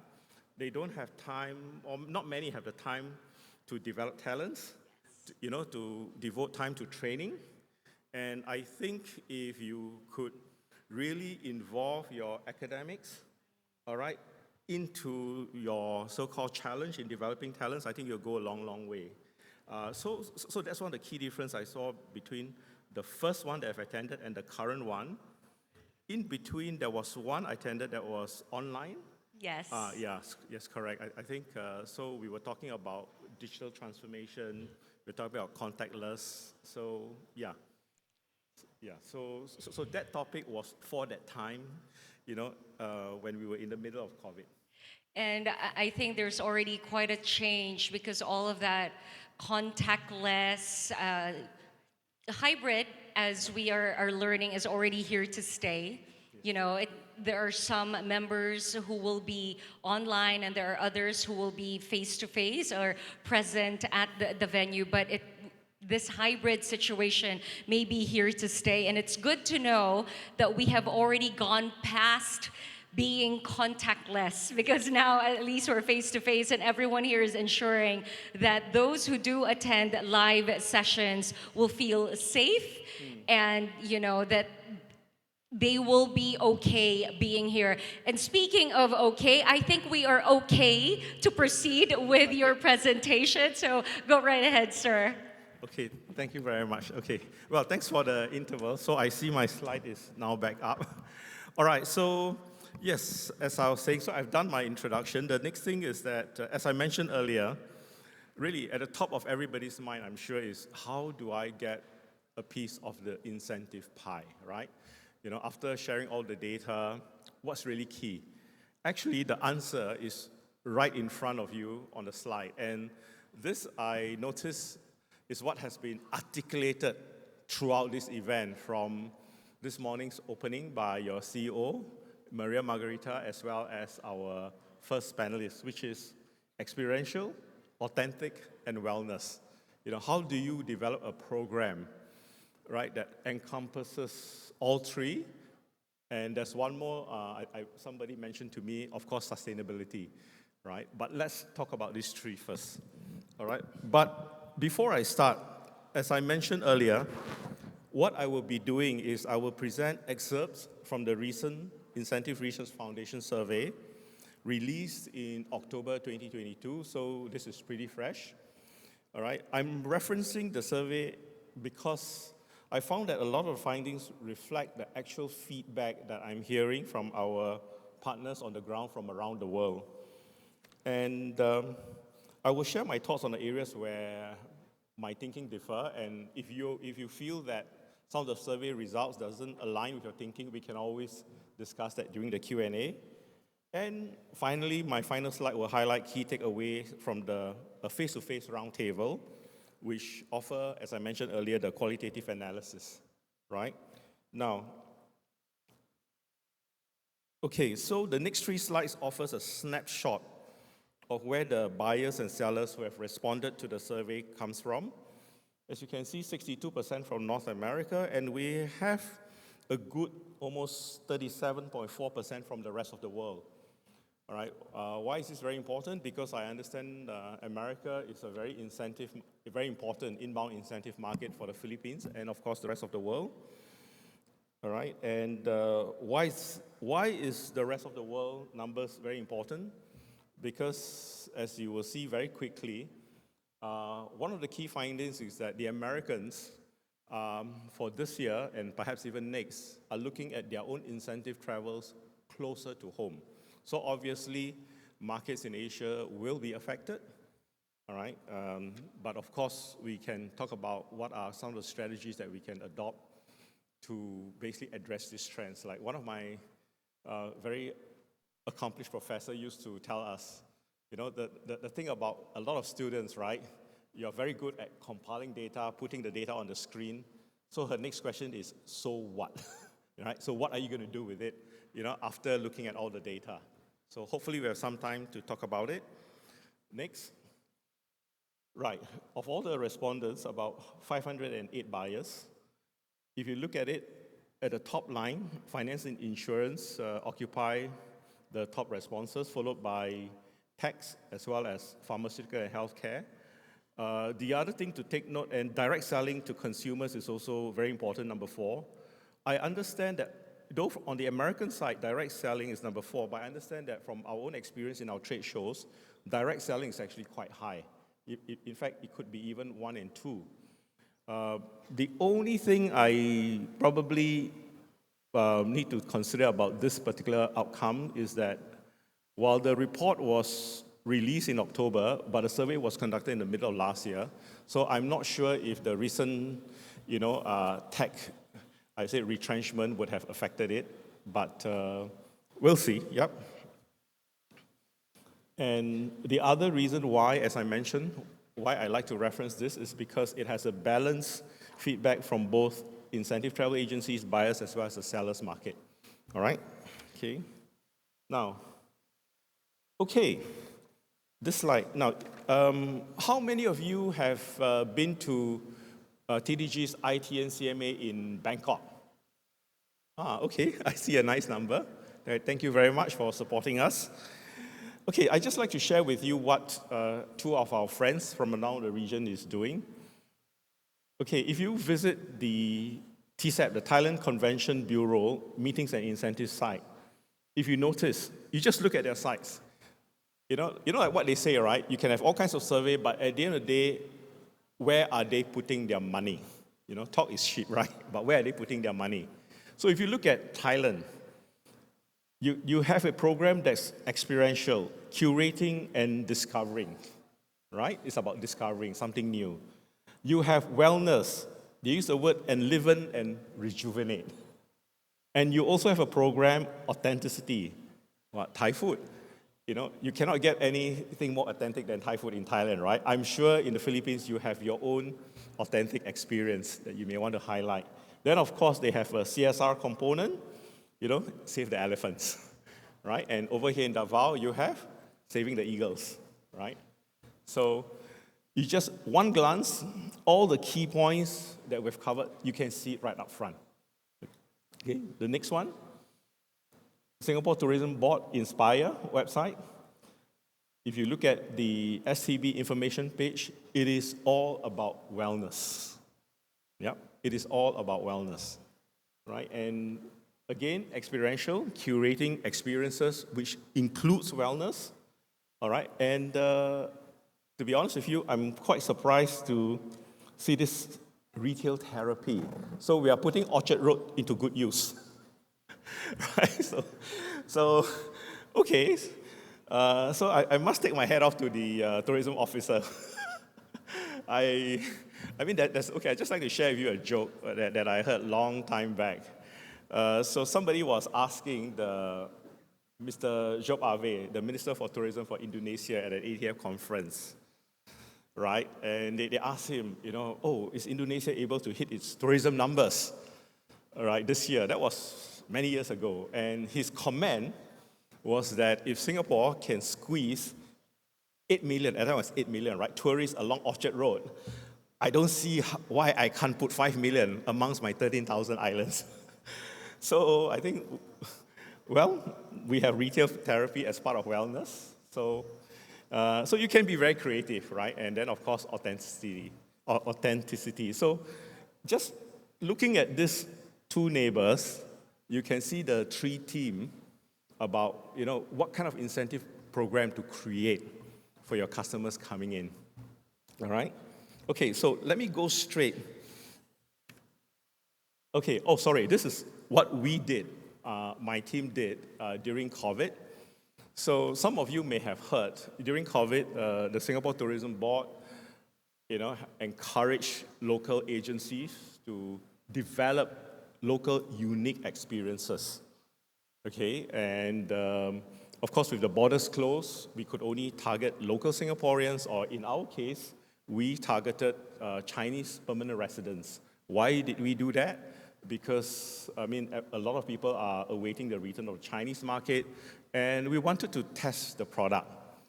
Okay, and of course, for local Chinese expatriates in Singapore or PR in Singapore, they are a tough bunch because they've been there, done it, seen it all, right? So you cannot give them anything out of the ordinary. Okay, so we worked with 5 local agencies, and same thing, the feedback from the agencies is that you have to have wellness, you have to have experiential, and it needs to be authentic. And surprisingly, we managed to come up with a few programs that actually attracted a nice number of the local community to actually come in to experience. Of course, in Singapore's case, it's easy. We are a small island, it's easy, and everything is very compact. But again, the 3 themes that I mentioned from the beginning, okay, also reflects in, what we've done. So at the top, this image that you see, right, this is a Peranakan restaurant where they had Peranakan lunch, and they had the Peranakan costumes, all right, where we gave all the participants a chance to try out. And as you know, in the Chinese market, and not just Chinese market, right? I'm sure in the Philippines market as well, people like to share things on their social group and the social network. So this gives them the opportunity to take photos, share it to their network. Same goes for this. This is at our Katong area. And of course, for this particular activity, we incorporated yoga with a hiking trail around our green belt areas. Right? And this is MacRitchie Reservoir. Yep. Next. Okay, so the key findings of the research are these 3 points. First, incentive travel is a profit driver. All right, this is very important. So if somebody were to tell you, oh, my incentive is all about cutting costs or do it as cheaply as possible, perhaps they are not getting it right. Okay? The reason why it has the attention of the C-suites people, because they're talking about, when I run an incentive activity, how do I make my staff happier? How do I make my agents happier, right? That they want to do more for me, right? They want to stay on with us, or they believe in our values, or they feel that the company believes in their values, so that they want to stay on, right? Then the next key outcome of the finding is helps retain and engage talent. 91% agree that with a dispersed, I think the key word here is dispersed. Because of COVID, You find that workforce are dispersed. Many people are working from home, either hot desking.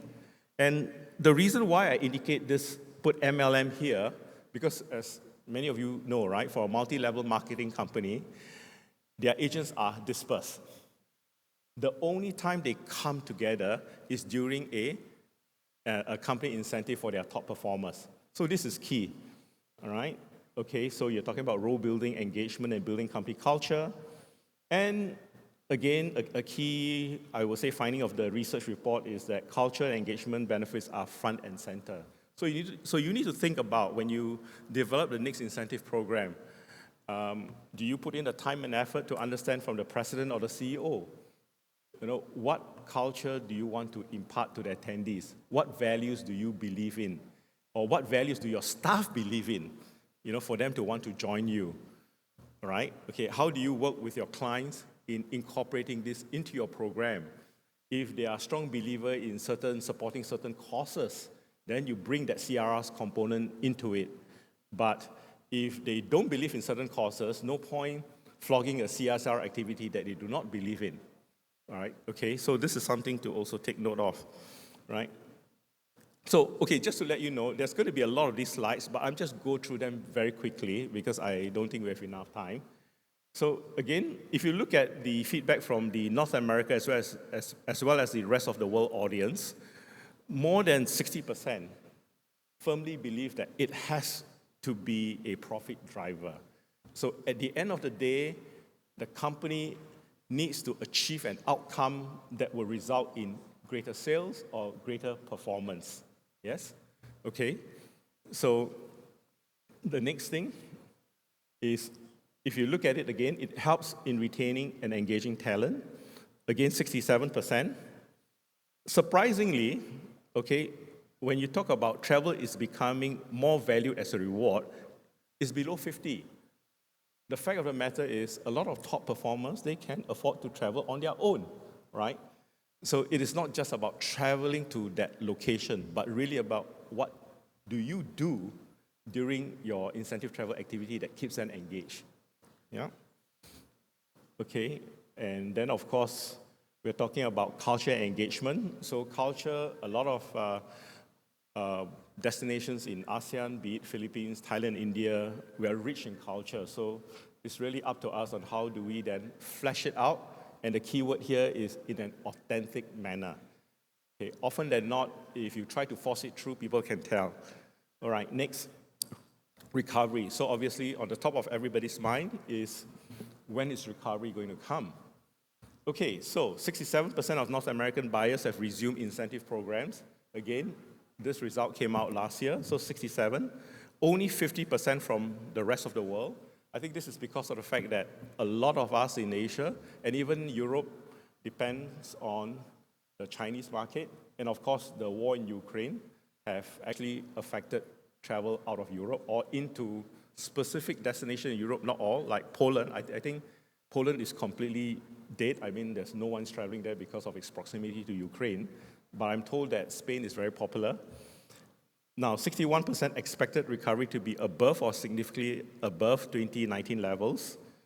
And 64% expected spending per pax to recover above, so which is good news. All right, but the caveat here is by 2024.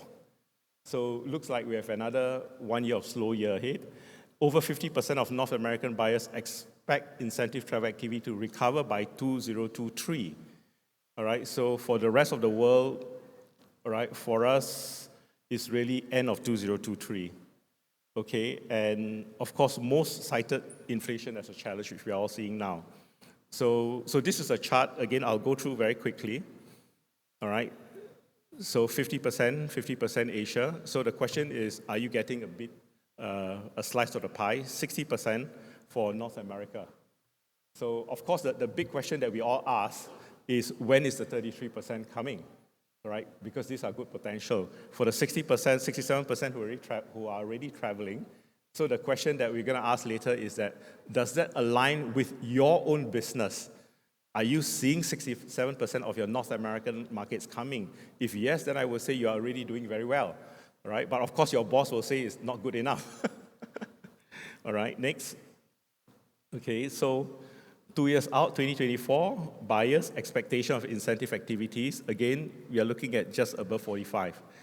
Okay, spending. So just to let you know, so the light blue is significantly above. The black is above. Basically, we're talking about above 2090 spending. All right, so the fact, actually, people are quite bullish about spending. It's just a question of when. Yeah, right. So North America expect quicker recovery, okay, and then the top concern really is about rising costs on inflation, and that actually puts us in Asia at an advantage. This was a feedback that I got from my German buyers. Okay, the view from my German buyers is America is just too expensive for them already. Yes, so, but just like America, so for the Germans, because of fear of recession, if they're traveling closer to home. So you're talking about the Mediterranean, you're talking about Spain. I know it's very popular. But actually, they are looking forward to coming back to Asia because they view Asia as providing good value for money. All right? Okay. The only thing that's holding them back right now, from what I understand, is insufficient air capacity coming in. So the Europeans are ready, all right? But I also know from my Asian buyers, when they want to go, Europe is their targeted destination because, again, the euro is actually cheaper relative to the US dollars. Yeah. Next. Okay, program design and destination selection. Okay, so as mentioned earlier, US buyers are looking at closer to home. Western Europe will see increased demands from buyers outside North America. I've already highlighted that. And, okay, this is a very interesting point. Many buyers are open to considering new destinations.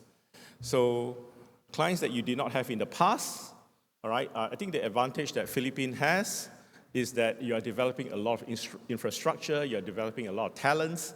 So, the challenge is how do you then bring it all together, to offer the Philippines as a viable new destination, okay? All right, now 72% of respondents cite activities that promote relationship building activities as important. Okay, so, but relationship building is different from team building.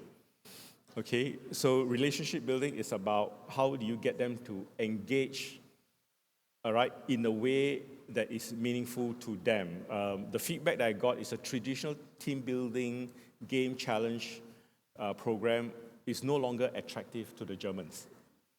All right, so I'm sure some of you may have heard of that, but I think that's something that we can discuss later. All right, health and safety considerations are important.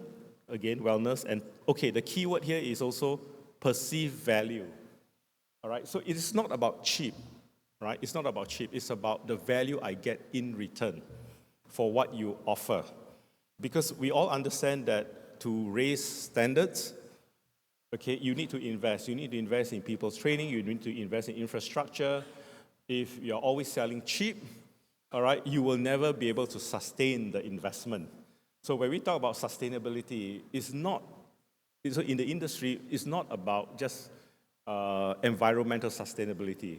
It's about how sustainable is the business model, that you're going to develop that allows you to build on it.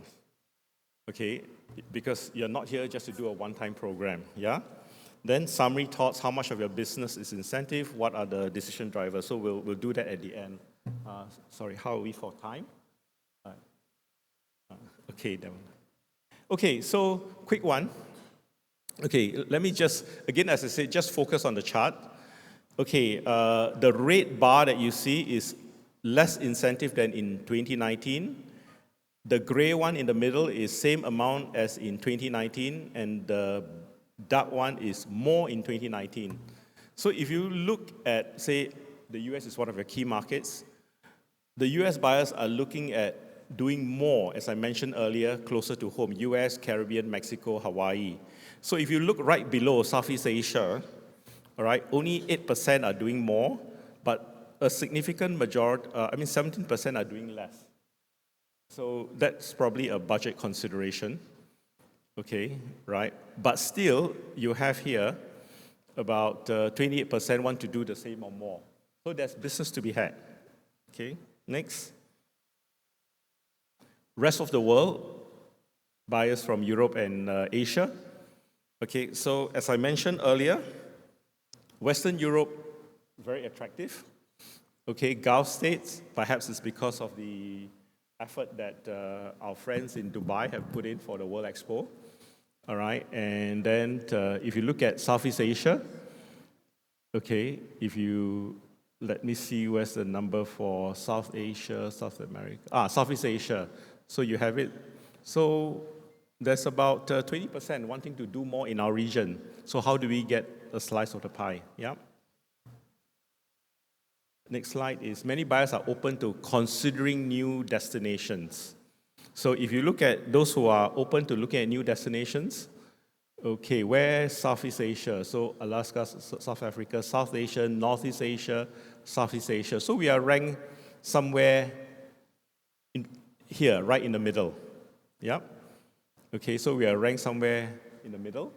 So the question is, what can the private sector here and DOT and TPB do in all the trade shows that you are participating? I understand the next one is in Berlin, to suss out these 31% or 12% who wants to do more in our region. Okay, so that's the challenge. You know, what must you do to suss out these numbers? Okay, next. Buyers actively seek new destinations not used before. So for rest of the world, again, okay, what kind of destination? So 62% not used before. Resort, you're looking at 38%, 46%.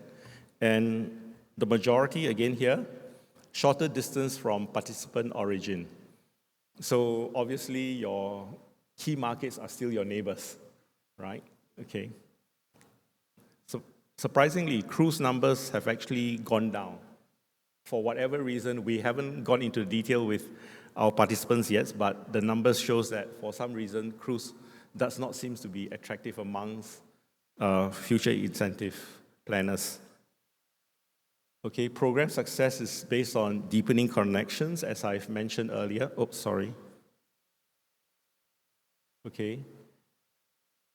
So we have So here we have it, promote relationship building, cultural and sightseeing experience, which we have lots of, okay, and luxury travel experience. So when we talk about wellness is the new luxury, so how do you incorporate the wellness component into your program, yeah? Then looking at motivational events to build new relationships. Okay, so cross-functional motivational events, key. Okay, and program with more on-site meals and activities. Yep. Health and safety figure, basically if you talk to any of your clients, I think they will share with you, right, health and safety is always a key consideration, and I think just now we talked about, you know, contactless, digital. So how then do you incorporate digital technology into your events, like contactless check-in? All right, contactless scanning, like for my trip here from Singapore into Davao. So first time, self-check-in, all right, so I don't need to go to the counter, not just self-check-in to get my boarding pass, putting my bag is on board is also self-check-in. Even when you order your meal from the lounge, you can actually order through your app, and when you reach the lounge, you just show them the code and the meal will be ready. So there's no buffet line. And from a publisher's point of view, I'm very sad to say that when I was at the lounge, not a single newspaper or magazine was there. Everything was basically online. So contactless and yeah. So people are moving in that direction now. All right, next. Perceived value. Okay, so everything is about really value for money. Okay, right at the top. Yeah. Then safety. Of course, business events, infrastructure, and the basic competency of the DMO. So that's why when I was asked what's the key difference, as I said, I'm very happy to see that there's a lot of effort being put into training the young, because at the end of the day, it's really about staff service level, capability, right, and the awareness of how to create a program that's meaningful. So that's important. Next. Okay, this is CSR, political environment, sustainability. Okay, so, but what we found quite surprising is that I don't know whether this result is is out of ordinary. In North America, the American buyers somehow rather view sustainability as not so important as the guys from the rest of the world. So I suspect this is skewed more towards the Europeans. I suspect, yeah. Okay. Okay, now, this is the only slide that I'm sharing, perhaps for a discussion later, from feedback from sellers. Okay, the rest of the slides I showed you earlier were all from buyers. So, and for many of the sellers that was interviewed or surveyed, many of them indicated that incentive travel only occupies 25% of their total business. The rest are group bookings. So the question I wanted to check is that true of your own business? Maybe perhaps, okay, that is a question that perhaps I told Amy we could pose to the audience during the Q&A session. All right, so what it says, incentive travel only occupies 25%, right? So for their daily bread and butter, business, it's still group bookings, it's still the B2C. So I'm not sure, yeah? In Singapore, I know for some agencies it is true, but for some, it's not, yeah? Next. Okay, so decision drivers. At the end of the day, yes, so what we have seen earlier are basically quantitative data. Raw data, compile, analyze. Next one, so these are decision drivers. There's also a separate face-to-face meeting that the research company had with about 10 top incentive players. Now, the general feedback is this: wellness is the new luxury, which means for every incentive program that they're looking at, there must be a wellness component. So wellness could be about really how you design your meals. Do you have unique separate meal plans for different delegates? And they say you can do it because the feedback was the groups are getting smaller. All right. Yes, you could have, I would say, wellness activities like yoga or sports. Okay. So for them is I need to have wellness. Experience is far and away the biggest driver of destination choice. How do you create a program, all right, that when they put it across to their staff and their potential delegates, they say, yes, this is something that even if I travel to the destination on my own, I will not be able to get that experience, on my own or with somebody else. How do you curate a program, that can give you the wow factor, all right? And the other key takeaway, which people are also getting to be very demanding of, is they want to see how the hotels and the convention bureaus and the DMOs can come together to make their program more seamless. Okay, because in the past it's always the hotel do their own things, the NTO do their own thing, yeah? Perhaps on point 3, I'd just like to share with you what the Singapore government or through the Singapore Tourism Board is doing, all right, to support the hotels. So I'm sure many of you have been to Singapore, and we have different districts. We have our Katong area, we have our, Singapore River area, right? So the Singapore government has a funding program which encourages hotel to think about their precinct. What kind of activities can you do within your hotel, all right, that will help to bring out the cultural experience, all right, or the unique experiences that only the precinct can offer. so that your delegates don't have to, travel all over the place. So, like a friend of mine who's recently been appointed as the general manager for the Peninsula Excelsior Hotel, if you go and Google Peninsula Excelsior, you will see a bald guy, the GM, with his little tummy on a bike. So he brought in, I think, about 12 bikes, and he provided them free of charge to his delegates, with a route to explore the Singapore River. Okay, so he has a health and wellness component in. About a couple of months ago, I had a chat with the team at, I think it's one of the EBS group at Katong. So that property, they are very lucky because they are smack in the historical area of Singapore. So we actually suggested to them some, I would say, they wanted some team building treasure hunt activity, which then allowed them to learn more about the history and culture of the Katong area. Okay, so if you get the hotels involved, then you find that in a way, you're actually also educating your concierges. Don't forget, your concierges are your ambassadors, right? Your concierges are your ambassadors, and they will be able to be basically your storytellers. They will be able to recommend people, what to do, especially if you notice.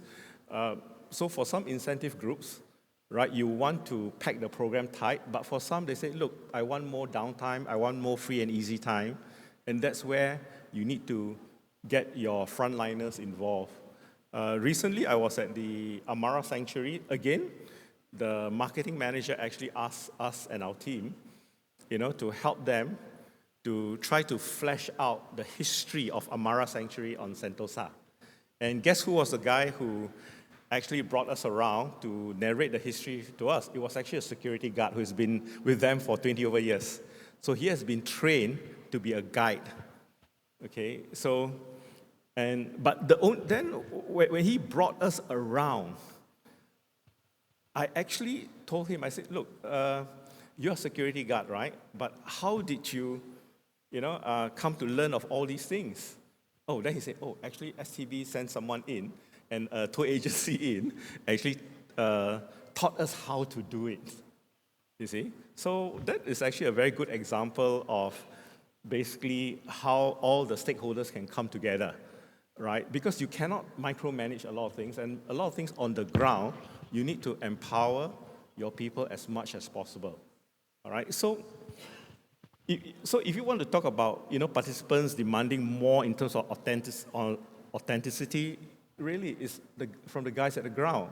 How do you excite them to be really proud about your culture, your heritage, about what you have, right? And you cannot get more authentic than that, right? So back to my first question, how to get a piece of the incentive pie, right? So you've seen the raw data. I mean, the raw data is just the raw data.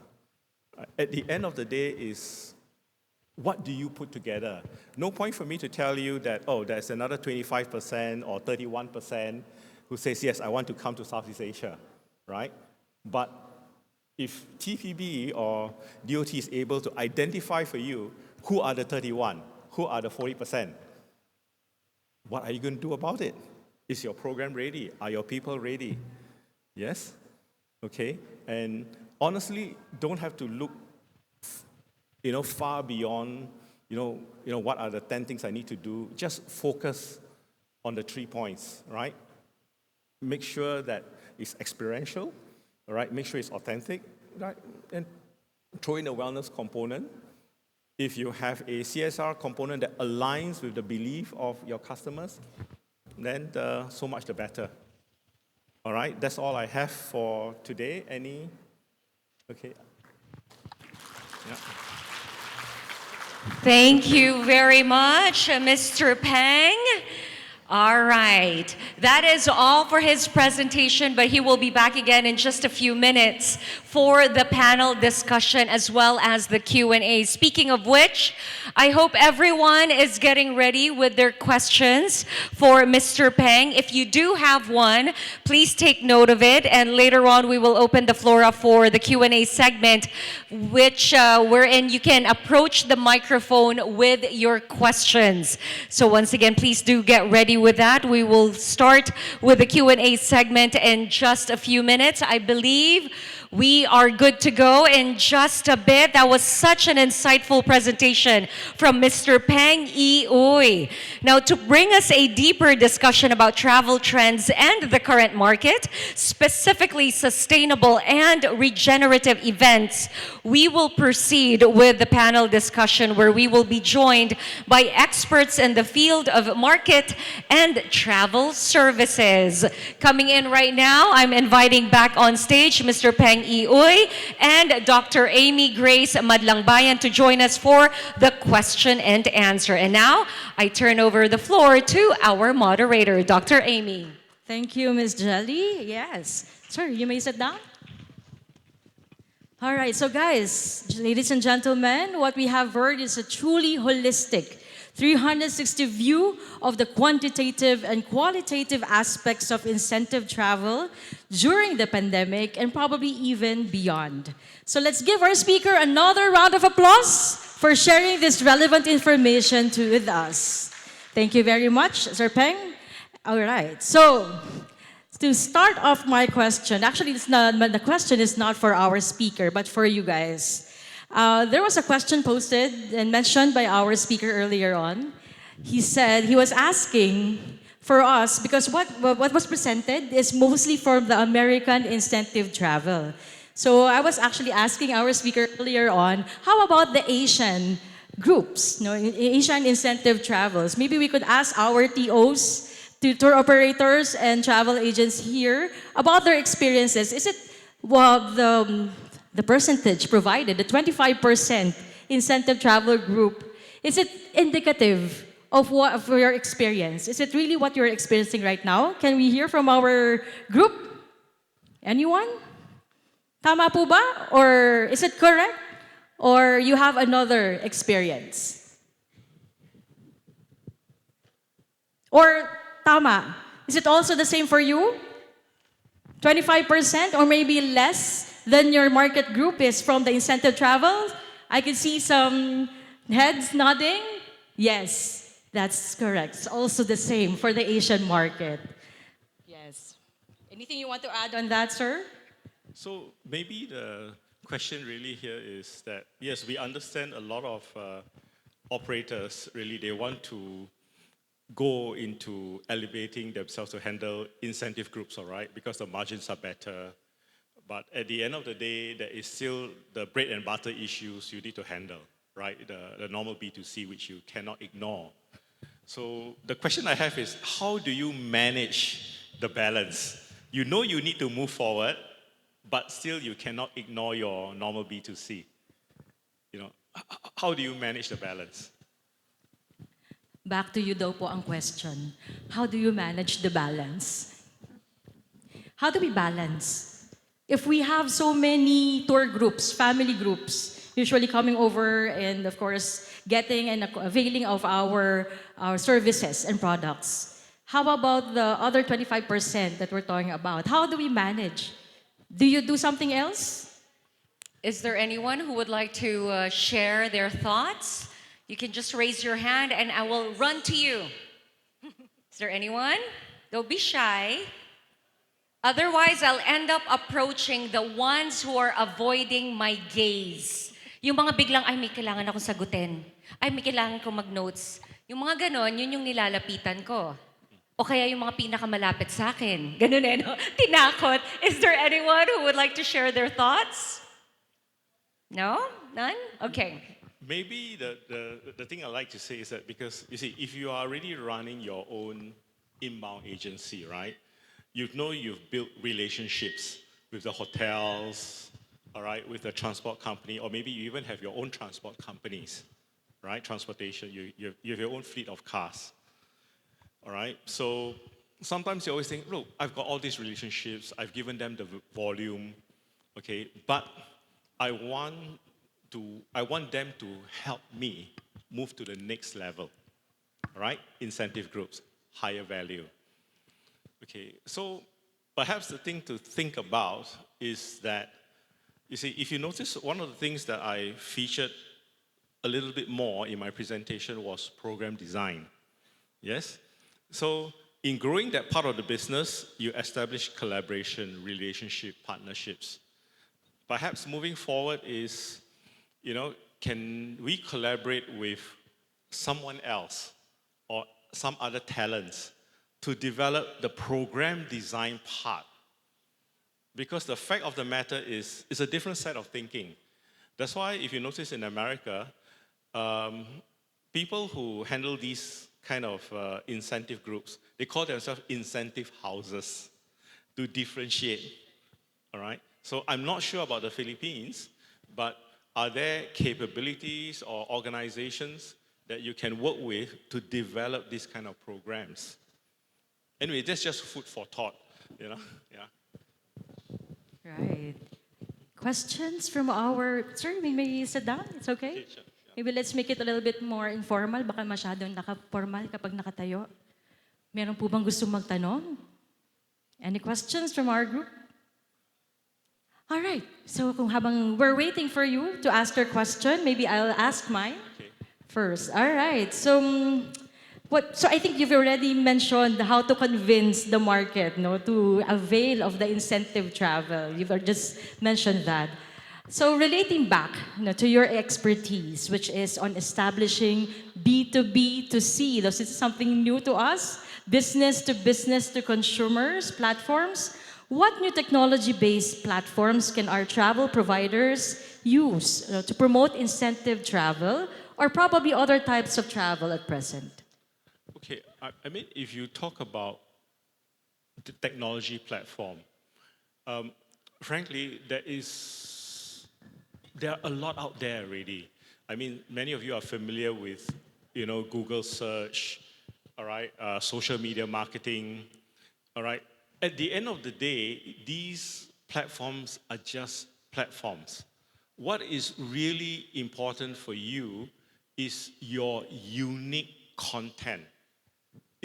What is unique to your agency? What is unique to your destination? All right? So I think a lot of time and effort will need to be invested in developing that unique value proposition. I know some people in the industry tells me, even agencies in Singapore, they say, I'm very afraid to share, online because people will copy. Right? Because it says people will copy. But if you don't start sharing, there'll be no end to it. Okay, so after a while, you can decide what to share, what not to share. But in our travel industry, the customer will only send, their groups to you if they trust you, they know you. Okay, so all these face-to-face meetings and connections will be critical. That's the reason why I mentioned earlier, right? Now that travel has resumed, TPB will be stepping up their marketing efforts globally, in ITB that's coming up next week. How can you support that initiative? All right, and what can you do to basically, when you go there, tell the buyers that yes, your agency can deliver on what is promise. Yeah. Okay. So I think as I said, the technology platform, they are all there. But what is missing is the content, and the content needs to come across as authentic, engaging. Yeah. All right. And people are always looking for new ideas. All right. So I think it's basically back to the content, really. I think I'll get it back to what you have mentioned earlier. The keywords for today is experiential, wellness, and authenticity. Correct, sir? Yes, correct. And, right. And the thing is that, there's always saying, right, your happy customer will be your best promoters. So in the world of social media, okay, you just have to make sure that you have the people, the talent, okay, to basically, make sure that your customers are so happy with the experiences that you have given them, that immediately after the tour, guess what? They will start posting.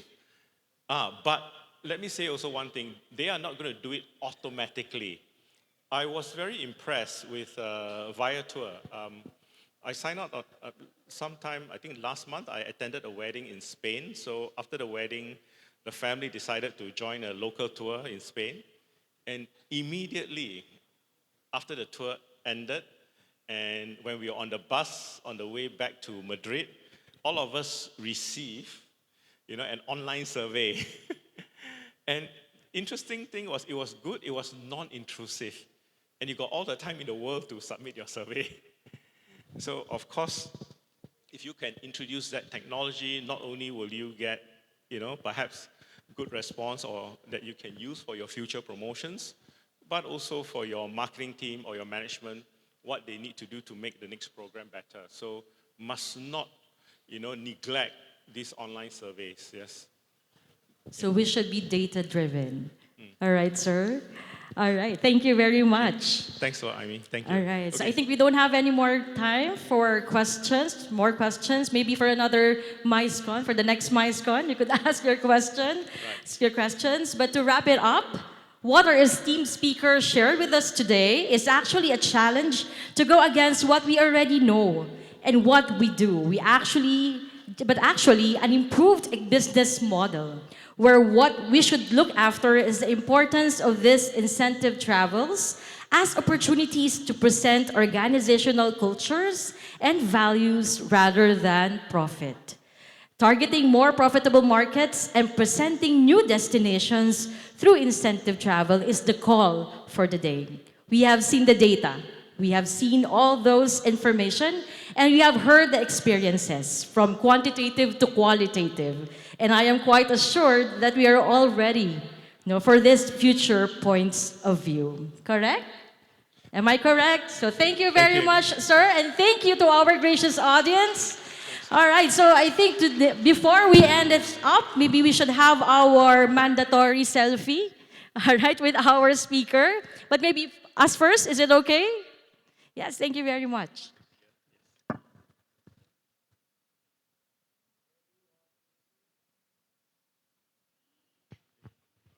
Indeed, it is absolutely okay. Another round of applause, please, for our speaker, Mr. Peng, and our moderator, Dr. Amy. Thank you very much. All right.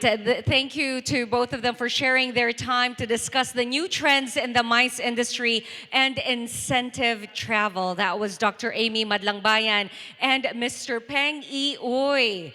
All right. And before we actually proceed to the next discussions, let's take a look at the screen for our graphic recorder. What is that all about? Well, we are going to reveal to all of you, just so you get to see, you have an idea of more or less what is the entire talk about. New trends in the MICE industry, incentive travel outlook, how to get a piece of the incentive pie. Incentive travel is a profit divider. It has to be experiential, meaning you need to curate, or it's all about curating and discovering. 61% recovery by 2024. Experience plus perceived value drives destination selection. Health and safety, that's a priority as well. You should always factor that in. How do you create a seamless experience? As you can see with the hands, it's all about collaboration between the hotels and all the other departments right there. Culture and engagement benefits are front and center. Also all about authenticity. Local and unique. And I believe there's plenty of that, plenty that Davao has to offer when it comes to local and unique, making it a very authentic experience for everyone who drops by, especially for those joining us right now online and you haven't been to Davao. This is definitely a place that you need to pay a visit. Every single visit is a whole new experience. Top industries. This is based on the U.S. market, finance, insurance, and tech.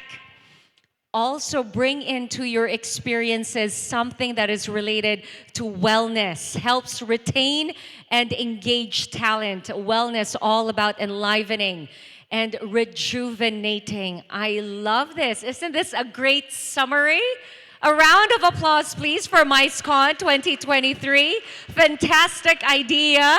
If you're going to post this so everyone will feel like they were part of Mr. Peng's talk, please use the official hashtag for the Micecon, which is hashtag Micecon 2023. I will check on social media. I'll just grab your photos and I will repost, because that was a beautiful, beautiful graphic recorder right there. Again, what a wonderful discussion that we just had for our first breakout session. We will now proceed to our second breakout session, where we will learn about sustainable and regenerative events. So just to let you know what that particular breakout session is all about, well, with climate change and over-tourism being buzzwords pre-pandemic, when the industry went to a complete halt, the discourse is how do we prevent it? As we are slowly easing into mounting bigger events, just like this one, awareness of limiting carbon and environmental footprint, as well as preventing over-tourism will be discussed. How do we create sustainable and regenerative events? How can event planners be agents of change? For the next batch of breakout sessions, please proceed to your designated venues, the ones that you signed up for. Breakout 2A, you will have the topic New Normal Disruptors on the supplier side. This will be in breakout room A, function room 2. If I'm not mistaken, it's this one, right? So function room 2, breakout room A, right over here, the discussion will be new normal disruptors on the supplier side. Breakout 2B, with the topic Think Globally, Act Locally, the circular economy of events. This will be in the breakout room B, function room 1, which is right next door. Okay, so head on over there if that is what you signed up for. And we also have breakout 2C, regenerative events, a step further than sustainability. It will be assigned over at breakout room C, meeting rooms 4 and 5. I hope everyone's got that. I will move to the side so you actually see it. I apologize, I was blocking that slide right there. Take a good look so you know exactly where you can go. Okay? And with that, please head on over to your next talk. And thank you so much for joining us right here, all part of Micecon 2023. My name is Jelly Victor. Good afternoon. Other sessions, and you're joining us here now, welcome. Please enjoy the refreshments. Absolutely fine to be in line or grabbing the refreshments, but we have one request for you. As a respect for our panelists as well, we would like you to occupy the vacant seats in front. You can bring your plates and your drinks with you, but please do occupy the seats in front. May I invite everyone to please rise and move to the front seats. Thank you very much, sir. Appreciated. While I wait for the others to do the same, in just a few minutes, we are going to discuss the new normal disruptors on the supplier side. Oh, wow. What is this discussion going to be about? Well, you will find out in just a bit. Thank you, sir. Thank you for going all the way to the front. I appreciate it. Thank you very much. Tularan po natin si Sir, gayahin ang ginawa niya, which is to go all the way to the front. He doesn't mind because he knows that from that place, he can hear and see everything better. Everyone who's walking back to their seats, you don't have to stay where you were seated in the first discussion because many have already gone to the other breakout rooms. So please occupy the front seats. Thank you very much, ladies. That's what they're doing as well. Much appreciated. Our panelists truly appreciate the effort of you going all the way to the front. Thank you, sir, and continue enjoying the refreshments. All right. I believe we are good to start this. And please have all ears and eyes on the discussion as you nourish your minds and your bodies with the sumptuous food that has been prepared for all of you. Now, the past 3 years have caused enormous changes in the global landscape of the business sector, and professionals in the meetings industry face pressing needs that require them to make quick and quite tough decisions. What are the key strategies of my service providers to stimulate demand and increase confidence to travel? Ease, security, and confidence to travel. This session will allow us to investigate crisis preparedness, business travel index, economic forecasts, and trends to watch, and how these affect event demand. Welcome to our second breakout session about new normal disruptors on the supplier side. To bring us an in-depth discussion about this, we are joined by field experts who will share key strategies of my service providers to stimulate demand and increase confidence to travel. They will also discuss what stakeholders should know on crisis preparedness, business travel index, economic forecasts, and trends that affect event demand. Now, joining our roster of panel, we have the Chief Operating Officer, World Trade Center, Metro Manila. A round of applause, please, as we welcome Mr. Art Boncato. Getting a lot of love from our audience. Next up, we have Managing Director, Artist Space, Mr. Anton Magpantay. A round of applause for him, please. Next up, we have the Secretary General, Philippine Retailers Association.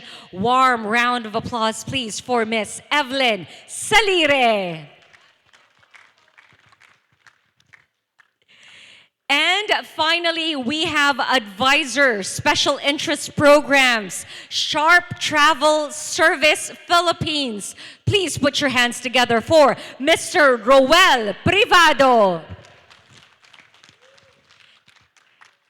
It is going to be one fruitful discussion amongst industry experts. Again, all ears and eyes on this panel that will be moderated by the Director of Academic Affairs of the UP Asian Institute of Tourism. Please welcome Dr. Maricel Badilla.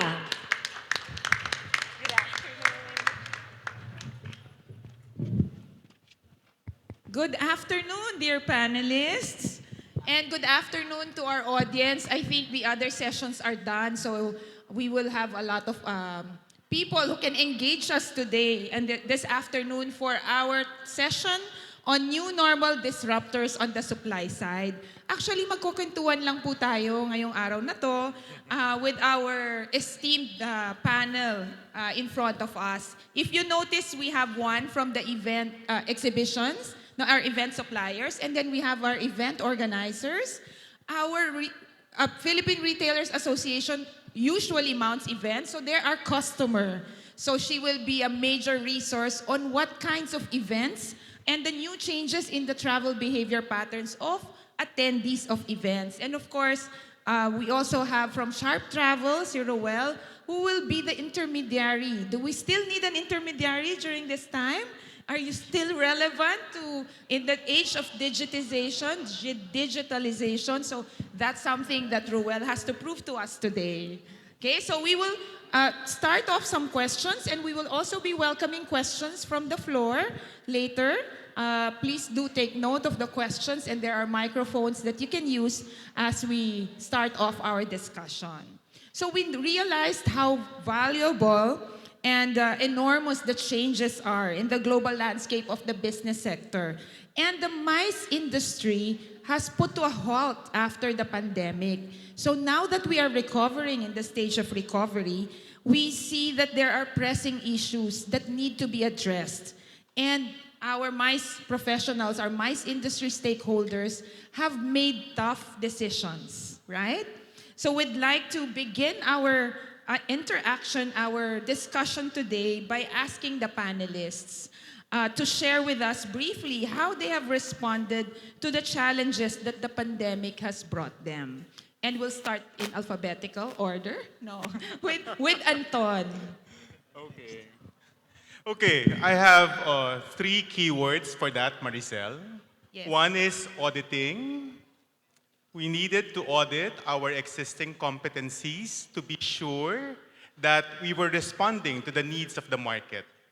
Number two is retraining, because we had to retrain our staff to make sure that they have the right competencies to address the needs of virtual and hybrid events. And lastly, we had to hire, because not of all these new skill sets and skill sets can be learned by existing personnel. So again, we had to do an audit, we had to retrain our people, and we had to hire. So that's really manpower resources, no? That are Yes, needed. Maricel, because our industry is manpower intensive, human resource intensive, because our product is service. Yes. At the end of the day, it's all about customer experience. Yes, And of hopefully we give them customer satisfaction. And speaking of customer satisfaction, we bring the floor over to Yusek Art. So, customer satisfaction daw. Di ba si Miss Evelyn had a lot of questions to you earlier. So, what do you say about how you have innovated and what are the challenges that you have addressed? Yeah, I think all MICE facilities behave in the same manner. Of course, we had to strictly follow and faithfully follow regulations from the government. That's a basic. But from the point of view of the World Trade Center, for instance, we invested in equipment, systems, and we took advantage of that systems and equipment to improve and to make sure that we have an environment that is safer than usual. We made sure also to secure certain markets. I know we were so affected by the closure, the stoppage of business, but we went out of our way, talked to our clients, and make sure that they come back at a certain time. But when we were starting, we weren't really sure when we will be doing business again, but we made sure that we were in touch with our clients. We did some continued work. Despite the closure, we engaged our teams to do repair, preventive maintenance, because we wanted to be ready at any eventuality when business would come back. And lastly, we helped in nation building. The World Trade Center became a COVID-19 facility for several months. And I think that was part of our effort also to be running the facility at the same time helping the country. Oh, that's good to hear. And I think one of the key points you mentioned is on the key is preparation. Kasi we didn't even really know if the market is opening. No, not yet. And opening, etc. So manpower for Anton, the preparation is key in the events provider, the exhibitions provider. So now we go to the intermediary, si Roel naman. Yes, good afternoon, everyone. In the part of the intermediary or the tour operators, well, actually, what we did before is to focus on what we can control. Because yes, we have no idea when we're we going back to normal or to our work. But then, yes, we adapt to change easily and compliance to the government protocols, the travel protocols. And also, the good thing is that our company, we are diversified. When we say diversified, it's not only the tour operation, it's not only the other business, wherein when it happened, it is an opportunity for us. So we had our product and other services recalibration. We made sure that everything, so before or prior pandemic, we're so busy. We're always out of the office. So that was the time, since we are all on hold, so we did our product reviews, recalibration, and even office renovation. We did that during pandemic. So same na renovation, preparation, and the key is also don't put all your eggs in one basket. Correct, yes. Diversified. Yes, diversify your business. So now we ask Evelyn the same question on the consumer side, on the customer side. What you've done? There is a saying that we have adopted in the PRA. You said, let us not waste a good pandemic. Because the pandemic actually necessitated our innovation and our adaptation. So, and as an association, we need to be where our members are. So when COVID hit, a lot of the retailers, of course, went into online. And of course, the association had to do the same. So we pivoted into online events. And we had to learn from experience with no training from outside, how to conduct online events and how to come up with an event that is almost similar to a live event but on a different platform.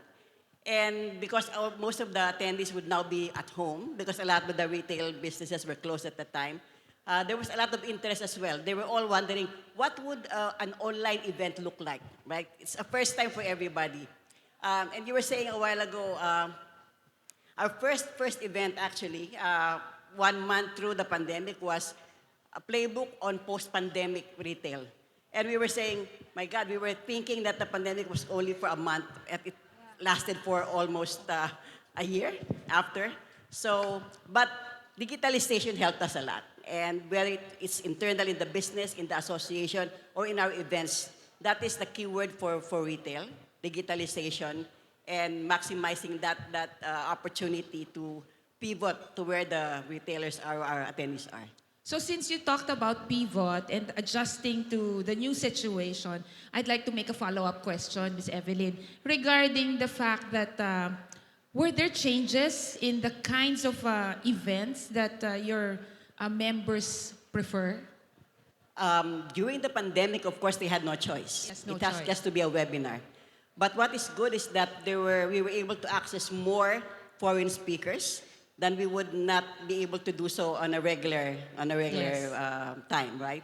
And thankfully, even the foreign speakers were very willing to share their time, even on a different time zone. And so there was more learnings. There were more learnings.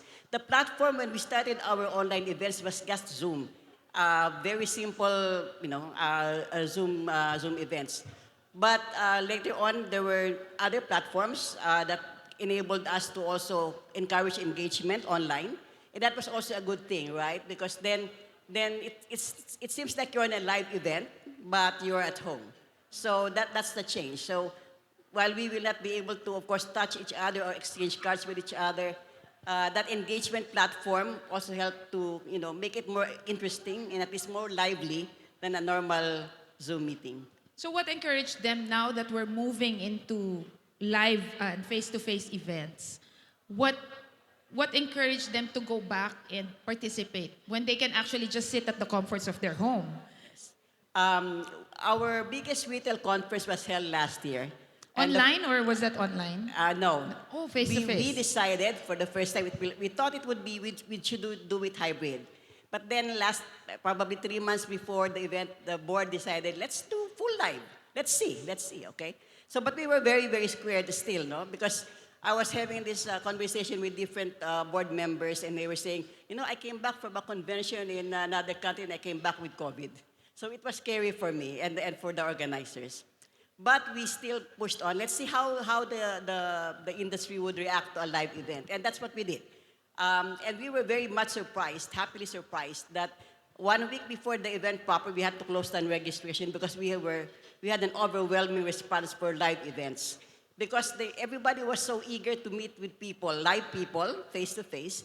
And although we had to strictly follow protocols, sanitizers and social distancing, I think it was a very welcome change for us to see everybody again face-to-face. That's very good. I'd like to make a follow-up question on what Evelyn said, addressed to both Anton and Art. How have you managed demand? Yeah, okay. I think the overall strategy is to really build confidence. No? So that's the overarching strategy in building demand. I already talked briefly about creating a safe environment for the users, no, for the stakeholders, for the clients. The second item there is really certain level of hand-holding with clients. As we build confidence, we talk about the specific needs, no? The specific fears at the moment.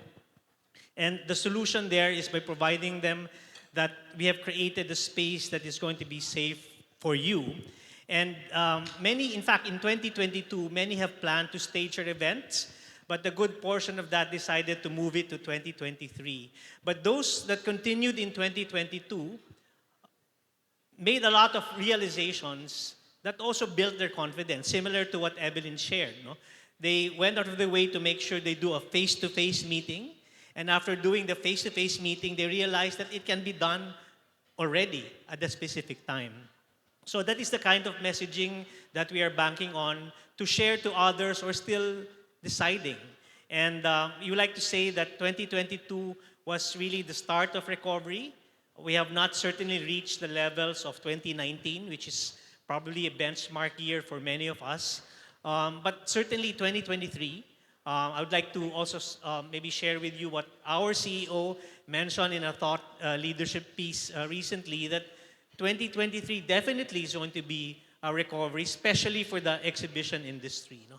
And I'd just like to underscore a very important part of the exhibition industry is really hosting trade shows and consumer shows. No? Trade shows actually is a very important platform for big and small stakeholders to come together. It's a great equalizer. They come to one venue, big and small producers, they meet big and small buyers at the same time. And if they have successful transactions during the show, therefore we are able to contribute to the restart of the economy. So that's something that we're also focusing as a venue for meetings and conventions, most especially exhibitions in the country today. Thank you very much, Yusek Maricel, Art. I'd like Yes, to add please. to that. Yes. Okay. You mentioned about customer experience, and yes, the safety protocols was a very, very big issue that we had to address. Coming into the convention hall, there has to be a lot of sanitizers. There were like staff who were saying, please maintain distance. In a way, what we were saying is that don't be afraid, but you are assured that we are doing our best to ensure that protocols are followed. And that added to the confidence that, oh, okay, so after the event proper, after the conference, we were very lucky not to find anything in social media that somebody reported, I got COVID in the conference. No? That was my biggest fear. So we were successful in doing that, and I think that built confidence. And moving on, we're now fully 100% live events. Wow. So you built confidence by being cautious and practicing all these safety protocols. At the time. Yes. Anton, I'm interested to hear from the side of the Yeah, event managers. from a business event organizer side, yes, Art and Evelyn are correct in the word confidence. So to build the confidence of our clients, we had to be ready to manage business events using the virtual and hybrid platforms. Okay? And then we had to practice a lot of empathy. For existing clients, we had to adjust our costs because everybody was affected by the pandemic. So you give discounts? Yes, it wasn't only about money. It wasn't only about profit. So we had to be with them in those most challenging times of their business. And we're happy that now they're still with us. And slowly, they're giving us the right rates for our services. Wow. So how much discount is that? I'm asking it. Yeah. For us, we would be happy to talk to you after the event. Roel, on your end? If I may add as well, no, in the side of incentive travel, since it's Micecon and incentive now, let's accept that we stopped for like 2.5 years, and companies who handles incentives, they have money. Hindi nila po yung nagastos for 2.5 years. Even the family na nakulong for 2.5 years, they have money. And before mag-open or after opening of our borders to foreign travelers and even to domestic travel, nandoon yung hashtag online, no? Hashtag revenge travel, hashtag nakapagbora na ba ang lahat, mga ganyang peg. So, and the thing is that our suppliers do nagsuffer yung service. Na? So the service-wise for our customers, since we're the one bridging, no, or communicating to our clients from the supplier side, so we're the first one to receive the complaint. Na? So even until now, there's still scarcity in terms of manpower, in terms of the service, no? And hopefully the suppliers for resorts and hotels, they are still covering it up. But then, as I was saying, to date, incentive companies, they have money. So let's get it. No, kunin po natin, dalahin natin sa Davao or anywhere in the Philippines. No? Thank you. Yes, dalhin natin ang mga nakapag-ipon ng Yes. pandemic. Yes, and bring them here to the different destinations in the Philippines. So since we came from the pandemic, so now I'd like to move forward in asking you that probably there's another health issue or a crisis that might occur. How are your organizations preparing for this? Mukhang nagkumuha ng mic si Sir Anton, so go ahead, please. So we have to embrace, this disruption that has been here since 10, 15 years ago.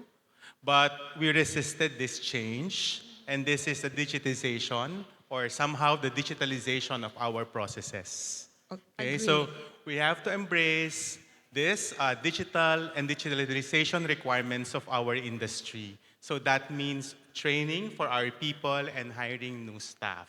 Now, another thing that we have to consider is for us to conduct our regular business continuity planning. Because I could easily remember, Maricel, during that time that there was a lockdown, we were ready because our issue back then was traffic. It was not about any pandemic. So we were ready to do work from home arrangement with our employees. So I think having a business continuity plan is a must so that we're ready regardless of what will happen in the next few months or years. So digitalization is key. The QR codes that we were so intimidated back in 2018, 2019 are now here. Paperless, we don't even have a program printed. We all have it scanned and available. Attendance check from your IDs, right? So there are a lot of innovations in events. Ruel, would you like to answer the question? Yeah, sure. Okay, so for that, no, when we talk about preparedness, if in case there's another pandemic or whatever risk that may occur in the future, I would say that, as I mentioned earlier, diversification is a must. Do not settle for one business. No, go and look for niche market. No, do not be afraid if you're the first one to introduce this in the business. Who knows? In 2 years, 3 years time, you'll be the one to pioneer that one, and all businesses you're getting it. No, because it happens. No, and then on top of that, after this session, because I've heard some speakers already, sit down with the management and focus on your business continuity program kasi you need it. Kasi ma-caught in the act na naman po tayo in the future, and may lead to number one, retrenchment and other problems. Yeah. I think. So really, again, preparation is key, no? We don't allow our businesses to be surprised by any challenge. Art? Yeah, I totally agree. I think the whole focus now is to make sure that we won't be too disrupted by any disruption.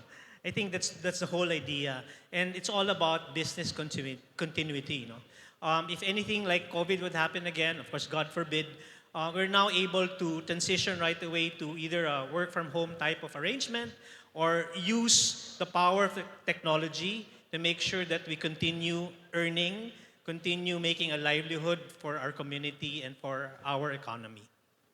Miss Evelyn? Thank you, Yusek Art. Yeah. As I said, and everybody has agreed, and in Perry we say, let us not waste a good pandemic. So during the downtime, it's when the retailers realized that they had to fast track their digitalization in their businesses. So if and when, hopefully not, another pandemic arrives, then we have already been prepared to do both online and offline business. And in doing that, at least we are able to save the business and continue it moving on. And when the crisis again ends, then we go back to our regular business. But at the end of the day, I think retailers are among the resilient industries because they had to close down during the pandemic and they had no choice. But they had to pivot. Again, word pivot and digitalization helped them survive during that time. Yes, and there were so many times that we just look at Shopee and Lazada and Correct. mindlessly add to cart. The marketplace was a saving grace for a lot of the retailers who have Yes. not started their e-commerce business. Mhm. So it was a blessing as well. I'd like now to ask the audience if you have any questions that you want to ask our esteemed panel.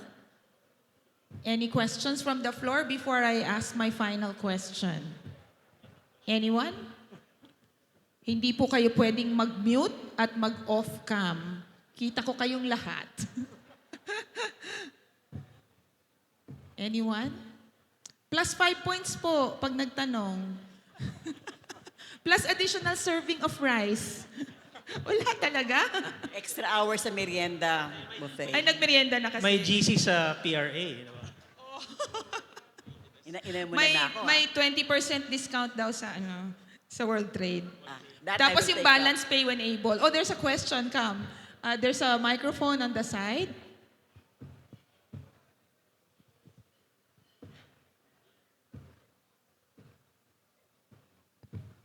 Hi, test. Can you state your name and your organization? Yes, ma'am. Good afternoon. I am Gypsy May Kasurao. I am the Director for Innovation Excellence of the George Ilagan International School. So we are representing the academe. You mentioned about retrain and hiring new skill sets. So since we are into education and producing future players in the industry, and we are doing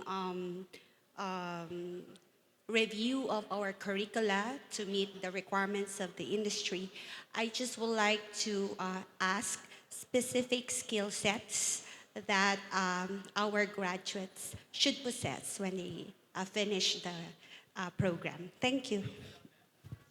Yes, please. So, regarding specific components of your curricula, I think you have to look into virtual event management skills and skill sets, and hybrid event management skills and skill sets. And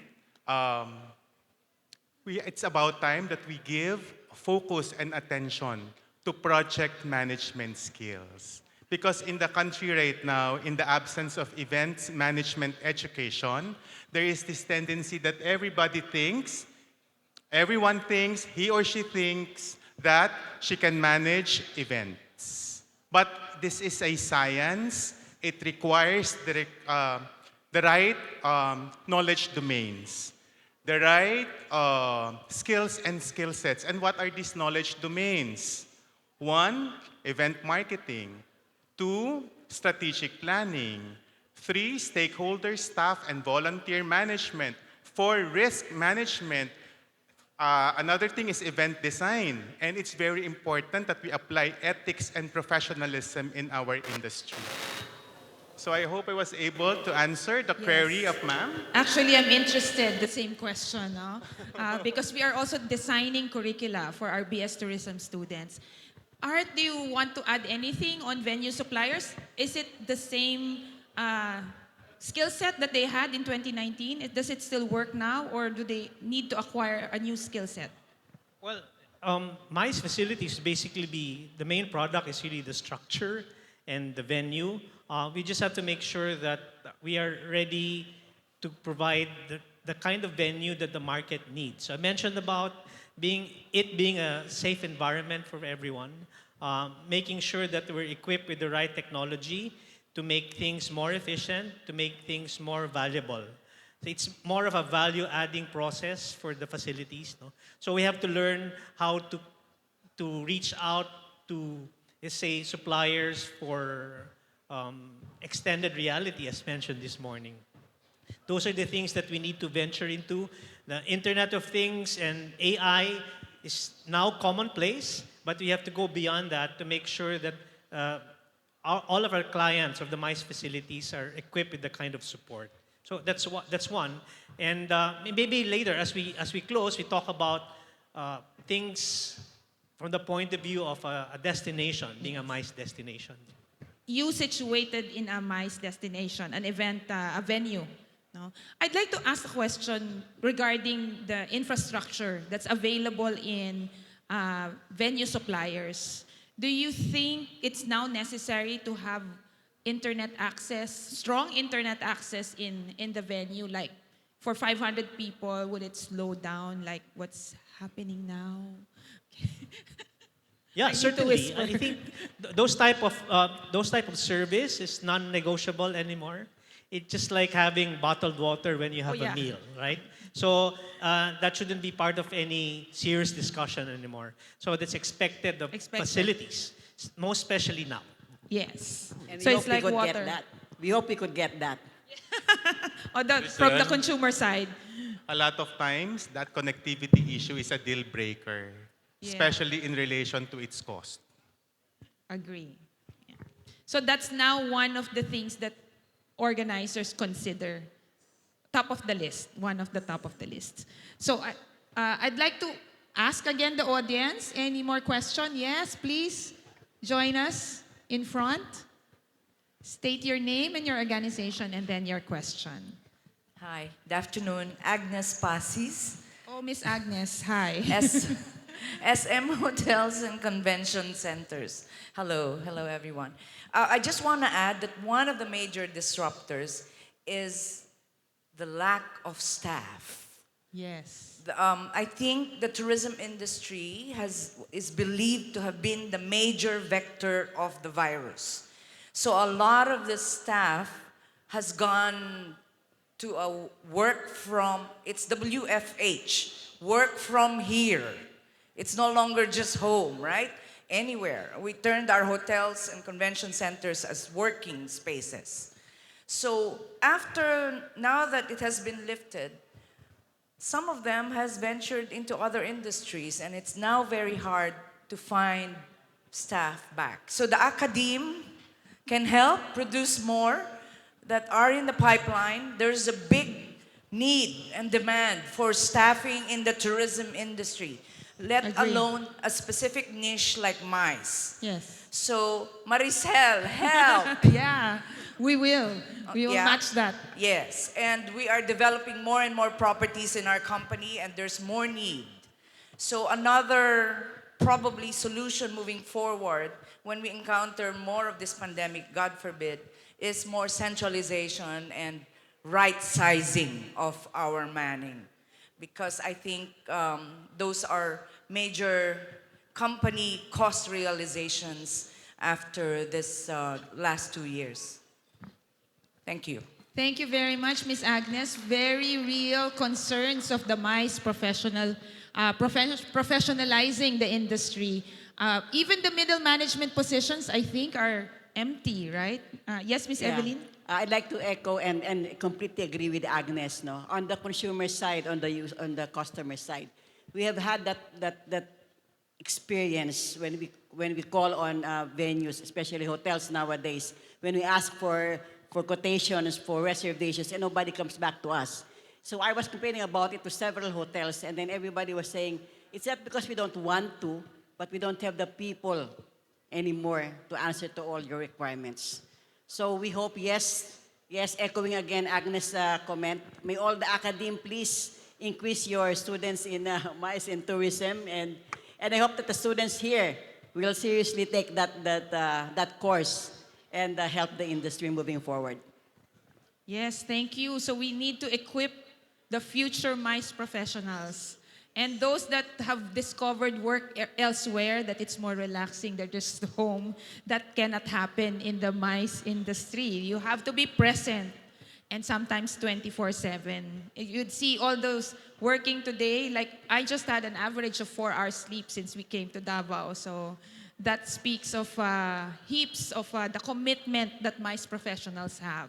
And let's give everyone a big round of applause. You are still here. You are the MICE professionals, and you will move forward the agenda of the MICE industry in the Philippines, diba? So for my final question, I'm being asked to wrap up. I'm enjoying this conversation. So what are your fearless forecasts for MICE moving forward after the pandemic? Let's start with Ruel.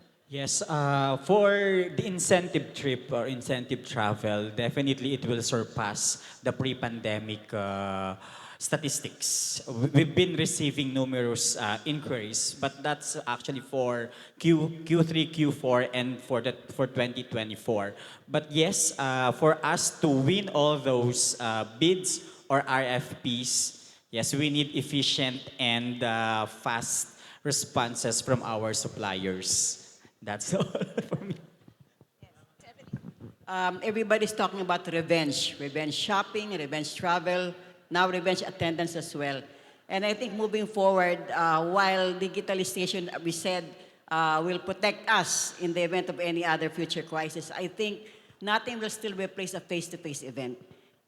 We still want to see faces, we still want to experience the venue, the food, and everything. So while hybrid would still be something that we can consider, but I think moving forward, a lot of the event organizers like myself would be looking forward to more live events.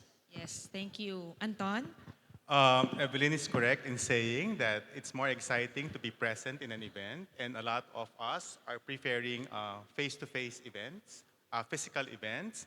But I think the advantages that virtual events gave us during the pandemic, these advantages are here to stay. So the digital components, the digitalized processes, and hybrid events, I think the virtual components are here to stay, especially that, you know, we've experienced having speakers from other countries, having different time zones, and yet you were able to witness the beauty of their ideas and their talks. So I think these things are here to stay. So the challenge for all of us is how to be ready in a new event environment. Physical, virtual, and hybrid. Thank you. Thank you. Ano, naka-outline talaga sa utak ni Anton yung kanyang mga sasabihin kahit ano ay hindi planted yung question.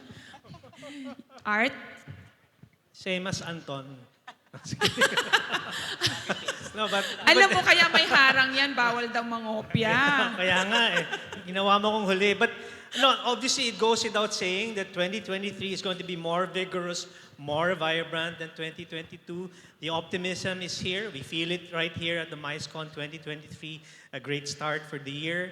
And prayerfully, it will just end even higher than this. But I digress a bit. What we're doing now is really about the Philippines. But we also have to talk about the Philippines in the context of it being a player in MICE, in ASEAN, and the rest of Asia, and the rest of the world. And I think there is a need for us to come together to look at how small our pie is compared to other nations or destinations' pies. So we have to work really closely with the TPB to make sure that we brand the Philippines as a MICE destination. We look for investors to widen that pie, more spaces, more players, and that would make MICE really a genuine contributor to the growth of the Philippine economy. Thank you. Well said. That's the recap over there. So thank you very much to our esteemed panel, Art Bongcato, Anton Magpantay, Evelyn Salire, and Roel Privado. It has been a privilege to be your moderator today. Thank you very much to everyone, and let's move forward to make MICE, the MICE industry in the Philippines, a front runner in the Southeast Asian region. Thank you, and God bless you. Dr. Maricel, yes, it is already a thumbs up and we are done with the discussion, but I will not let any of you leave the stage without a photo op. So may I invite everyone to please stand up. Dr. Maricel, please do join them as well. It was a fantastic and very lively discussion. And I love that the youth, the younger generation, those who are still studying, and within this industry, you're already given a lot of hope as to what it is you can focus on. Great pieces of advice from our panelists. Sir Anton was talking about make sure that you equip yourself with the skill sets. I was there on the side, and when he was talking about not everyone can do events, you may think you can do events, but there are a lot of skills that need to be involved when you're mounting an event. I was like, yes, absolutely, not everyone can do this. And I love that advice of Miss Evelyn when she talked about let us not waste a good pandemic, because they said in every single crisis there are opportunities. So these are the men and women who saw those opportunities within the crisis and they made use of it. Like, what's needed of me so I can make good use of what is happening right now? Fantastic. Can we have another round of applause for them, please? That is Mr. Art Bongcato, Mr. Anton Magpantay, Ms. Evelyn Salire, Mr. Roel Privado, and Dr. Maricel Badilla. Whew, I love that discussion. And yes, to face, ibang-iba po talaga. I've been hosting for 20 years now, and I am grateful for virtual events, but it is really different when you're sharing the same space and feeling the energy of people in a live event. So thank you so much to all of you for being here. We are about to wrap everything up. At the beginning of this session, a graphic recorder was present to illustrate the summary of the session. Now let's take a look at how this session went. Let's look at the screen. New normal disruptors on the supplier side. I actually came across the artist who is involved in this. Can we give her a round of applause, please? Fantastic work. I absolutely love this idea. It's a great summary. You can take this home and more or less you'll remember what took place today. So, new normal disruptors on the supplier side. Focus on what it is that we can control. It is all about customer experience. That is actually a great tie-in with the previous talk, experiential. Physical, virtual, retrain manpower, build confidence to build demand, embrace change. If you already know the saying, change is the only constant thing. Change is the only thing that is permanent. The more you fight it, it's not going to help you out.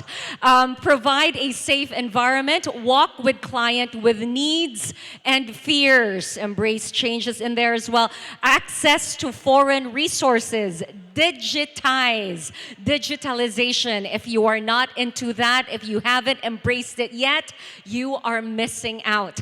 Product recalibration. Respond to the needs of the market. Diversify. Do not put all of your eggs in one basket. There is, let me see, preparation is key. To the artists, I'm going to approach you and I will ask for a copy for everything you have made so far because I love it. Again, if you will be sharing this on social media, please use our official hashtag. It is hashtag Micecon 2023. Are you having a good time? Are you learning a lot today? Are you inspired? Are you ready to blaze new trails? That is what Mice Converge of Micecon 2023 is all about. Now, before I let you go, I just wanted to say a huge thank you to Discovery Samal. If you enjoyed the merienda, the refreshments prepared for you, let's give them a round of applause, please. That's Discovery Samal, a refreshing half-hour networking coffee break hosted by one of Micecon Philippines' local and supportive partners. That's the Discovery Samal. Okay, please listen up because I have an important announcement for tomorrow. In all breakout rooms at the end of today's sessions, we would like to inform all delegates attending the farewell dinner tomorrow at Azuela. Is that you? Who's attending it? Can I have a show of hands? All right, for those of you attending the farewell dinner, it is happening at Azuela. Doors at Azuela Cove will close at 6 p.m. So take note of that if you're planning to head home, have a change of outfit, change the look. Just make sure you get to Azuela Cove before 6 p.m., okay? Transfers to Azuela will start after the end of the last session. No transfers will be provided from the hotels to the venue. Going back to hotels is discouraged. So if you're going to change your look or there's something that you were planning for the farewell dinner, bring it along with you. You can change over in the bathroom. I know, you want to look fantastic for that farewell dinner. Just bring everything over. 6 p.m. Azuela Cove, doors close, and there will be no transfers from your hotels. We will have a 2-hour break. Is it still 2 hours? No, 1 hour break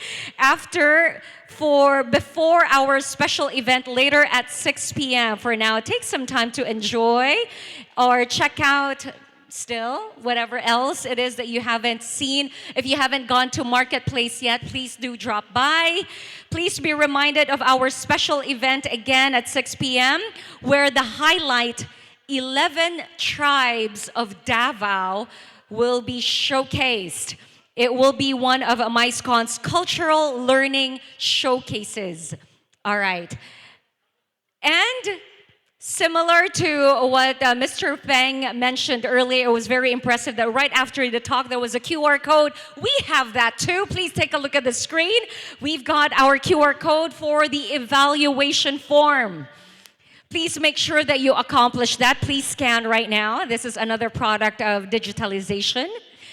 Now we don't have papers that we need to pass around for your feedback, all via QR code. We truly appreciate you accomplishing that fully with complete honesty, please, because this will help us determine what it is you liked about the Micecon, what it is you appreciated, what you'd like to see more of, what it is that we can improve so that the Micecon will keep getting better. Thanks to your feedback, we thrive, we feed on feedback. No pun intended. All right, everyone good? We will keep that on screen for those of you who haven't scanned yet. An absolute pleasure and honor being with all of you this afternoon. We will see you again tomorrow. My name is Jelly Victor, and it is a wrap for day 2 of Micecon 2023. Good afternoon.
To all our guests and participants, join our dancers from Madayao Dance Troupe.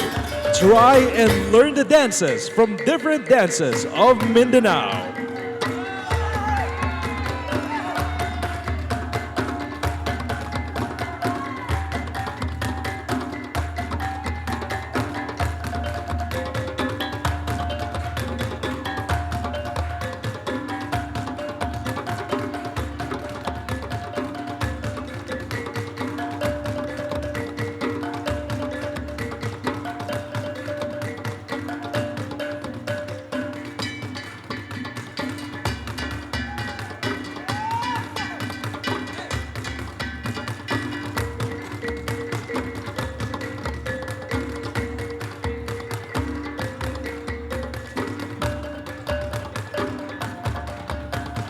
To all our guests and participants, join our dancers from Madayao Dance Troupe. Try and learn the dances from the different dances of Mindanao.